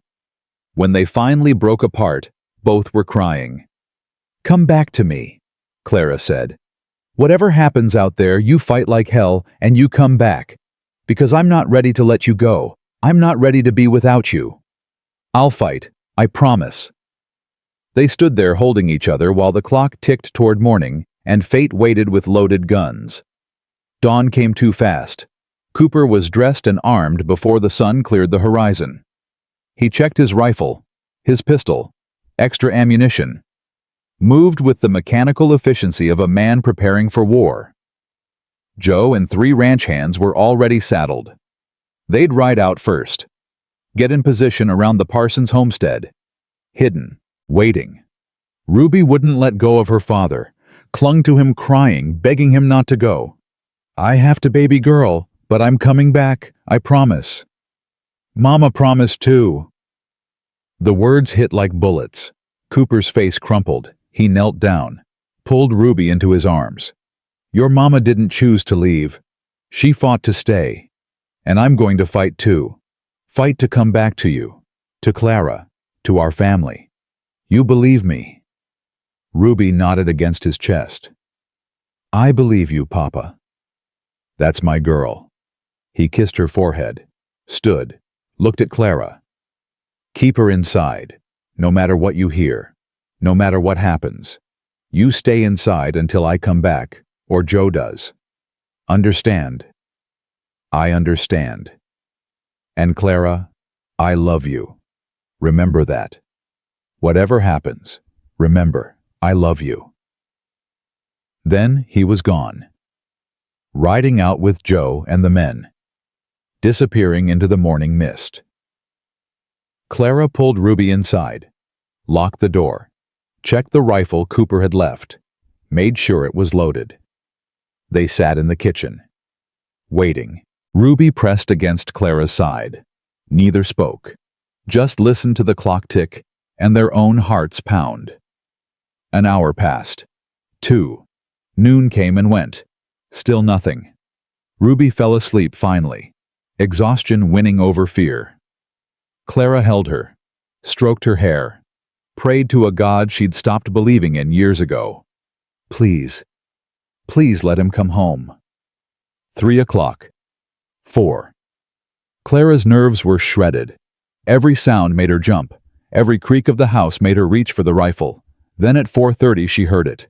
Hoofbeats, multiple horses, riding hard. Clara laid Ruby on the sofa, grabbed the rifle, moved to the window. 5 riders, coming fast, too far to identify. Please be Cooper. Please be Joe. Please be Hastings. Clara's blood froze. Victor Hastings rode at the lead, his men flanking him, and no sign of Cooper or Joe or anyone else. They'd lost. Somehow Hastings had won. Clara ran to the door, checked the lock. It wouldn't hold long, not against 5 men, but maybe long enough. She woke Ruby. Baby, we have to hide, right now. Don't argue. Ruby's eyes went wide. Where's Papa? I don't know. But we have to go. There's a root cellar under the pantry. You're going to hide there, and you're not coming out until I tell you. No matter what you hear. Understand? Clara. Ruby. Please, for your Papa. For me. Please, just hide. The girl nodded. Clara pulled up the cellar door, helped Ruby down. Stay quiet. Stay hidden. I love you, baby. I love you too. Clara closed the door, shoved the rug back over it, grabbed the rifle. The front door exploded inward. Hastings stood there, smiling. Blood on his shirt. Not his blood. Hello, Clara. She raised the rifle. Get out. Now is that any way to greet a guest, especially after I've ridden all this way to collect what's mine? I'm not yours. I'm never going to be yours. See, that's where you're wrong. Cooper's dead. Ambushed him at the homestead. He rode right into my trap like the noble fool he was. Died quick, though, I'll give him that. Bullet to the heart. Probably didn't even feel it. The words didn't land at first. Couldn't land. Because they couldn't be true. Cooper couldn't be dead. He'd promised. He'd promised he'd come back. You're lying. Am I? Hastings pulled something from his coat, tossed it to the floor. Cooper's hat. Bloodstained. Bullet hole through the crown. Clara's legs gave out. She hit the floor. The rifle clattered away. Everything narrowed to that hat. That impossible, terrible hat. Where's the girl? Hastings asked. The brat. I know she's here. Clara couldn't speak. Couldn't breathe. Couldn't process anything past the blood and the hole and the fact that Cooper was dead. Cooper was dead, and she'd never said enough. Never held him enough. Never. I said, where's the girl? Hastings grabbed Clara's hair, yanked her head back. "Tell me, or I start breaking things. Starting with you." Through the grief, through the shock, clarity came. Ruby. He wanted Ruby. And Clara had promised Cooper. Had promised to keep his daughter safe. "She's not here," Clara said. "Sent her to the neighbors this morning." "Liar." Hastings's grip tightened. "But that's fine. I'll find her, after I deal with you." He pulled a knife, pressed it to Clara's throat. "You cost me a fortune. Cost me pride. And now you're going to pay for it. Slowly. While I burn this place down around you." Clara closed her eyes, waited for the blade. Then glass shattered. Something heavy hit the floor. Hastings screamed. Clara opened her eyes. Ruby stood there, holding a cast-iron skillet. Hastings was on the ground clutching his head. Blood poured between his fingers. "Don't touch her!" Ruby's voice was shrill, terrified, but she held the skillet ready. "Don't touch my mama!" The words cut through everything. My mama. Clara moved on instinct, grabbed the rifle, pointed it at Hastings. "Get out, now, or I swear to God I'll kill you." Hastings staggered to his feet. Blood ran down his face. His smile was gone, replaced by pure hatred. "This isn't over." "Yes, it is." The voice came from the doorway. Cooper stood there, shirt torn, blood on his shoulder, but alive, alive. And behind him Joe, the ranch hands, all armed, all pointed at Hastings. "It's over, Hastings," Cooper said. His voice was death. "You're done." Hastings looked at the guns, at Clara holding the rifle, at Ruby with her skillet, at his men who'd apparently fled or been captured. "You can't prove anything. I'll say it was self-defense. You'll hang." Sheriff Hutchins pushed through the door. "Got witnesses who say you bragged about murdering Cooper. Got evidence of the fires, the shootings, everything. And Judge Morrison signed the warrant himself. Victor Hastings, you're under arrest for attempted murder, arson, and about 15 other charges that'll see you hanged." Hastings tried to run. Cooper shot him in the leg. He went down screaming. "That's for threatening my family," Cooper said. "And this..." He punched Hastings, hard, breaking his already crooked nose again. "That's for making them cry." The sheriff cuffed Hastings, hauled him away. His screaming faded into the distance. Silence filled the house. Then Ruby dropped the skillet and ran to her father. "Papa! Papa, you're alive!" "I'm alive, baby girl. I'm okay." Cooper caught her up, held her tight. His eyes found Clara's. "We're all okay." Clara couldn't move, couldn't speak, just stared at him. At the blood, at the tear in his shirt, at the hat on the floor. "The hat," she whispered. "He had your hat. There was blood. I gave it to him. Told him it was the only part of me he'd ever own. He shot it. Thought he'd killed me. But I was wearing Joe's hat. We switched before the meeting. Figured Hastings might try something exactly like that. You let me think you were dead." "I'm sorry. We needed him to think he'd won. Needed him to come here, get him away from his ranch, away from his protection. And it worked. He confessed everything to the sheriff's deputy who was hiding in the barn. We got him Clara. It's over." "It's over," Clara repeated. Then she started laughing, or crying, maybe both. "It's over and you're alive and I thought..."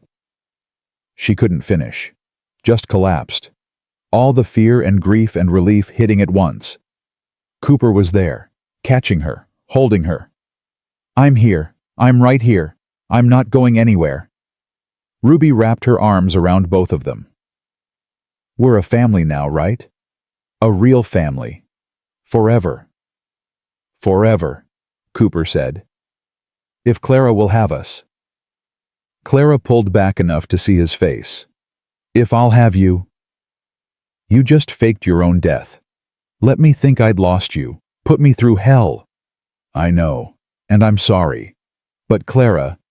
"Shut up and kiss me, you idiot." He did. deep and thorough, and tasting like blood and relief and promises kept.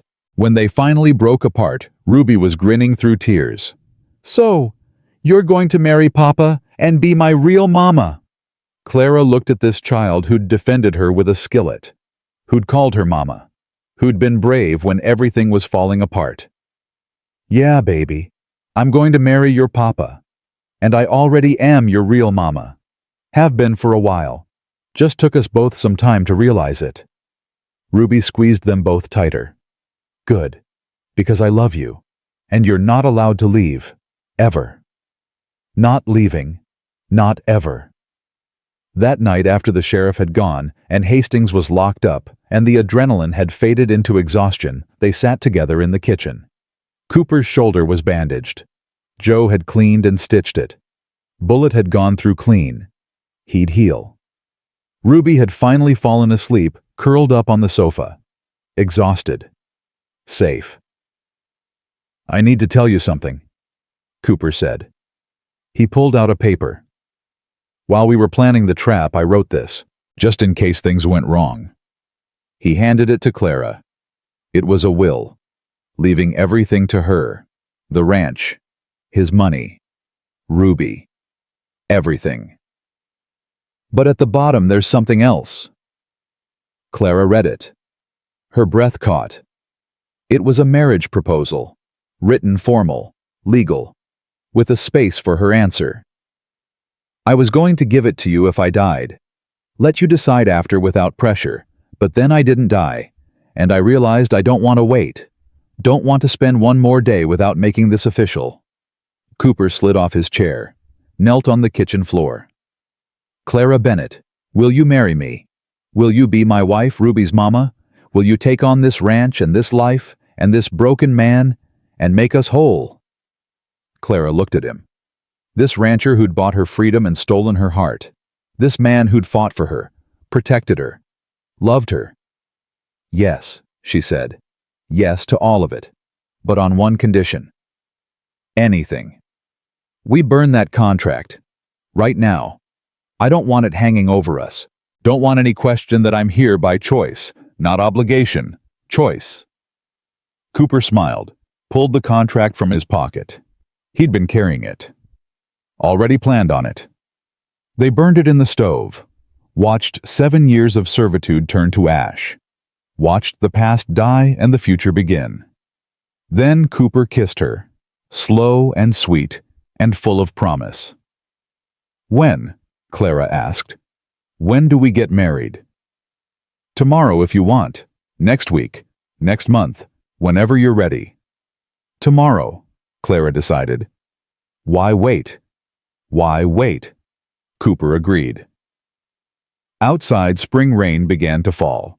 Gentle, cleansing, washing away blood and fear and winter's last grip.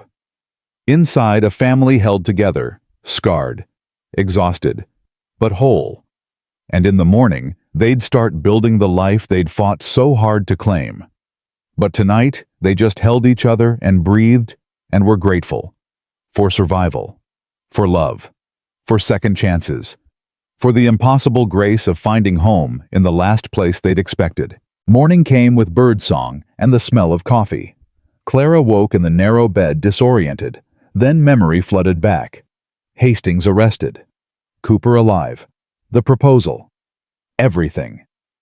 She dressed quickly in Sarah's gray dress. No, not Sarah's anymore. Hers. The thought didn't sting like it used to. Sarah would have wanted her clothes worn, her family loved, her husband happy again. Clara touched the fabric. "Thank you," she whispered to a woman she'd never met. For raising Ruby right. For loving Cooper enough that he knew how to love again. For leaving behind something worth protecting. In the kitchen, Joe was already cooking.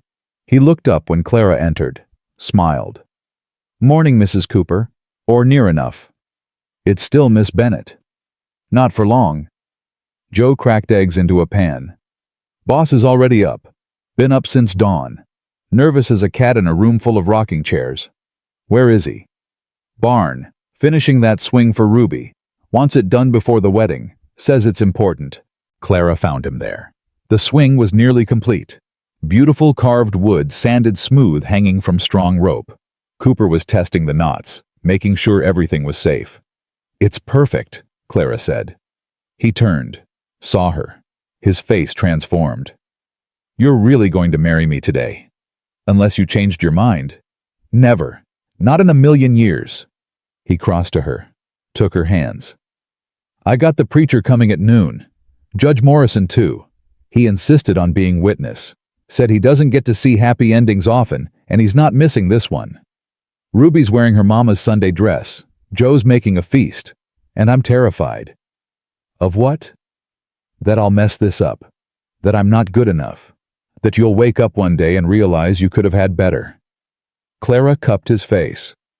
"Nathan Cooper, you rode into a blizzard to save me. You fought off Hastings. You gave me a home and a daughter and a reason to live. You're more than good enough. You're everything." He kissed her, soft, sweet, then pulled back. "I got something for you. Wedding gift." He handed her a small box. Clara opened it. Inside was a ring. Simple gold band with tiny wildflowers engraved around it. "It's not fancy. Can't afford fancy right now. But I had the smith in town make it special. Those flowers, they're the same ones Ruby picked for you that first week. The ones you put in a cup on the kitchen table. Figured it'd be a good memory to carry." Clara's vision blurred. "It's perfect. You're perfect. And I love you so much it scares me." "Good. Because I plan on scaring you with how much I love you for the next 50 years. Only 50. Well, I'm 36. 50 years puts me at 86. That seems optimistic for a rancher. Then we'll make every year count." They stood there holding each other in the barn while Ruby's new swing hung waiting, and the future stretched bright and possible before them. At 11:30, people started arriving. The neighboring ranchers came. Families who'd helped during the Hastings siege. Men who'd ridden with Cooper. Women who brought food and flowers and well wishes. Even some townspeople showed up. The blacksmith who'd made the ring.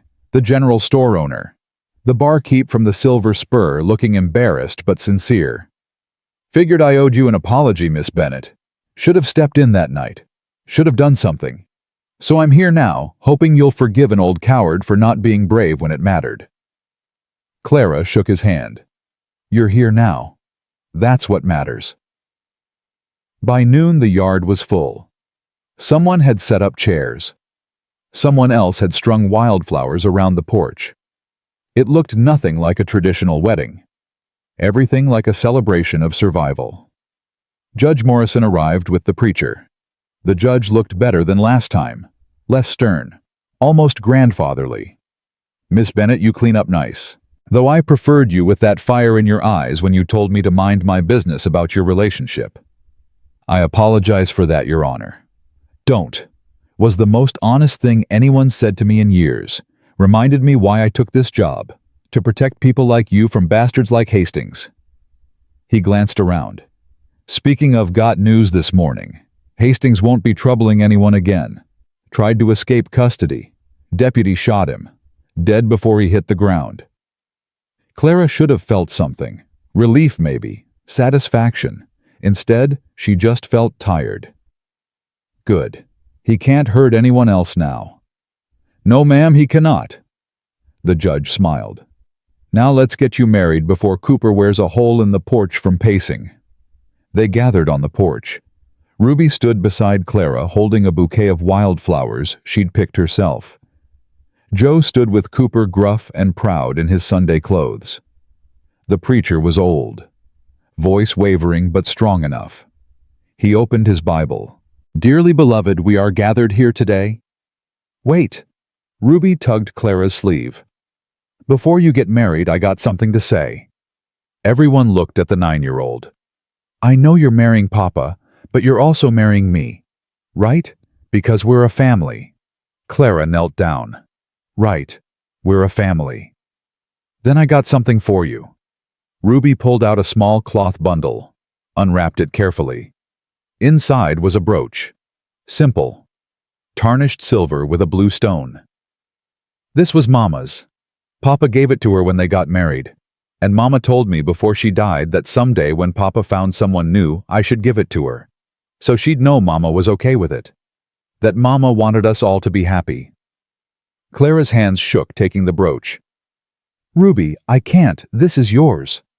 No, it's yours. You're my mama now, real as Mama Sarah was. So you should have it. Ruby's eyes filled.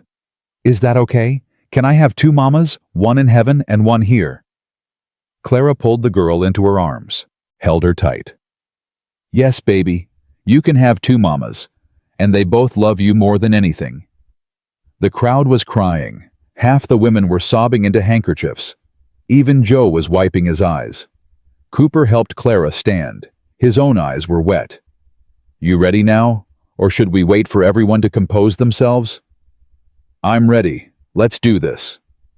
The preacher cleared his throat. Started again. Dearly beloved, we are gathered here today to witness the joining of Nathan Cooper and Clara Bennett in holy matrimony. This union has been tested by fire, literally, but love that survives fire comes out stronger, purified, and I see that in these two. So let's not waste time on long speeches. Nathan, you got vows. Cooper turned to Clara, took both her hands. I'm not good with words, never have been, but I'm going to try. Clara, 6 months ago, you were a stranger, a woman I bought out of some misguided sense of doing right. I didn't plan on loving you, didn't want to love anyone again, but you changed that, changed me, made me remember what it felt like to laugh, to hope, to want mornings because you'd be in them. You're brave and strong and stubborn, and you make me better. So I'm promising you here in front of God and everyone that I will love you, protect you, stand beside you, for as long as we both draw breath. You're my wife, my partner, my heart, and I'm yours, forever. Clara was crying. Couldn't help it. Your turn, I guess. The crowd laughed. Nathan Cooper, when you rode into my father's terrible deal, I thought you were just another man wanting something. But you weren't. You wanted to help, to save me, and you did. But more than that, you gave me a reason to be saved. You gave me Ruby, gave me Joe, gave me a home and a purpose and a family I'd stopped believing existed. You're patient and kind, and you carved your daughter a swing even while preparing for war. That's the kind of man you are. Good, real, worth every bit of faith I'm placing in you. So I'm promising you here in front of everyone that I will love you, stand with you, build this life with you. You're my husband, my future, my choice, and I choose you, every day, forever. The preacher smiled. I now pronounce you husband and wife. Nathan, kiss your bride before she changes her mind. Cooper kissed her. Long and thorough, and not remotely appropriate for a church ceremony. The crowd whooped and hollered. Ruby jumped up and down. Joe wiped his eyes again. When they finally broke apart, Cooper was grinning. How's it feel to be Mrs. Cooper? Terrifying. Perfect. Right. Yeah, that's exactly how it feels. They celebrated into the evening. Food and music and dancing. Ruby showed everyone her new swing. Cooper pushed her high, higher, until she screamed with laughter and joy. Clara watched them. Her husband, her daughter, her family. Joe appeared beside her. You done good, Clara Cooper. Real good. We all did. Couldn't have survived without you. That's what family does, survives together. He handed her a glass of whiskey. To new beginnings. To new beginnings. They drank. As the sun set, people began leaving, thanking them, hugging them, promising to visit. The yard slowly emptied until it was just the four of them. Cooper, Clara, Ruby, and Joe. I'm tired, Ruby announced. Can I sleep in your room tonight? I don't want to be alone. Cooper looked at Clara. She nodded. Of course you can, baby. Tonight and any night you need to. They tucked Ruby in. The girl was asleep before they finished the lullaby. exhausted from excitement and relief and finally feeling safe. Cooper and Clara stood in the doorway watching her breathe. "She's ours," Cooper whispered. "Really ours. She always was. Just took paperwork to make it official." They went to their own room. Cooper's room. Their room now. Clara had moved her things in that morning, her dresses hanging beside his shirts, her brush on the dresser next to his razor. Small intimacies of shared life. Cooper closed the door, leaned against it. "I don't want to presume anything, if you want to wait. Take time. I understand." Clara laughed. "Nathan Cooper, we just got married. I'm not making you sleep on the floor. I just want you comfortable. I'm comfortable." She moved to him, started unbuttoning his shirt. "I'm more than comfortable. I'm home." They made love slowly, carefully, learning each other. It wasn't perfect, was actually awkward in places. But it was real, honest, theirs. After lying tangled together, Cooper traced patterns on Clara's shoulder. "Thank you," he said. "For what?" "For saying yes, for staying, for choosing this life when you could have run 100 times. Where would I run to everything I want is right here. Still, thank you." Clara kissed him. "Stop thanking me and go to sleep. We've got a ranch to run in the morning, and a daughter who's going to want pancakes." "Yes, ma'am." He fell asleep quickly, exhausted, safe, happy. Clara stayed awake longer, listening to him breathe, feeling his heartbeat under her palm, marveling at how far she'd come. 6 months ago, she'd been nothing, nobody, a girl sold for her father's debt. Now she was Clara Cooper, wife, mother, rancher, woman who'd fought for her life and won. The future stretched ahead, uncertain in some ways, but bright, full of possibility. She thought about Sarah, about the woman who'd loved this man first, who'd given him Ruby, who'd left behind clothes and memories and a legacy of kindness. "I'll take care of them," Clara whispered to the darkness, to Sarah's ghost if ghosts existed. "I promise. I'll love them and protect them and make sure Ruby knows about you. You won't be forgotten." The house creaked. Wind through the eaves. Or maybe something else. Maybe acknowledgement. Clara closed her eyes, drifted toward sleep. In the morning they'd start their first day as a married family. There'd be work, challenges, hard times inevitably. But they'd face it together, and that made all the difference. 3 years later, Clara stood in the kitchen making breakfast. Her hands moved with practiced efficiency. Eggs, bacon, biscuits rising in the oven. Outside she could hear voices. Cooper teaching Ruby to rope fence posts. The girl was 12 now, all legs and attitude and fierce loyalty. She could ride better than most grown men, could shoot straight, could handle ranch work without complaint. The door opened. Ruby bounded in. "Mama, can we go to town today? I need new boots. Mine are getting too small." "After you finish your schoolwork." "But Mama." "Schoolwork first, then boots. That's the rule." Ruby grumbled, but went to get her books. Still called Clara Mama without hesitation. Still talked about Mama Sarah, too. Kept both women alive in her heart. Cooper came in. Kissed Clara's cheek. "Something smells good." "It's just breakfast." "It's our breakfast, in our home, with our daughter. That makes it better than anything fancy."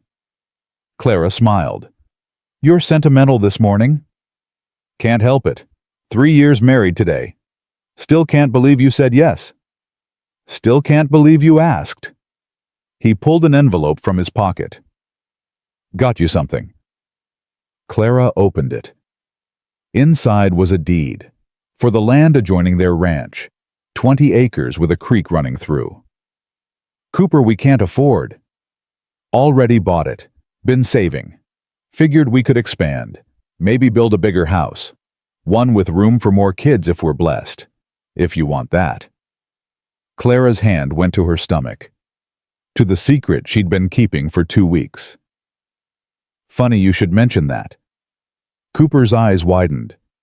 Are you about 3 months along? I didn't want to say anything until I was sure. He picked her up, spun her around, kissed her thoroughly. We're having a baby. We're having a baby. Ruby appeared in the doorway.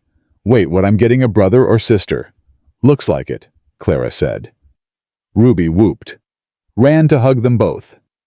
This is the best day ever.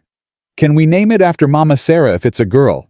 And can we still go get boots, because I'm definitely going to need them if I'm teaching a baby to ride? They laughed. All three of them tangled together in the morning light. Joe came in, took one look at them. What did I miss? Everything, Cooper said. We're having a baby, Ruby needs boots, and apparently we're expanding the ranch. Well, Joe grinned. Guess I better make extra biscuits then. We're celebrating. That evening after supper and chores and Ruby had finally gone to bed, still chattering about baby names, Cooper and Clara sat on the porch. The swing he'd carved for Ruby hung empty, waiting for the next child to use it. You happy? Cooper asked. Happier than I ever thought possible. Me too. He pulled her close. Sometimes I think about that night in the saloon. What would have happened if I'd looked away? If I'd decided it wasn't my problem? If I'd let Hastings take you? But you didn't. No, I didn't. And it changed everything. Changed me. Changed you. Changed Ruby. All because I made one decent choice.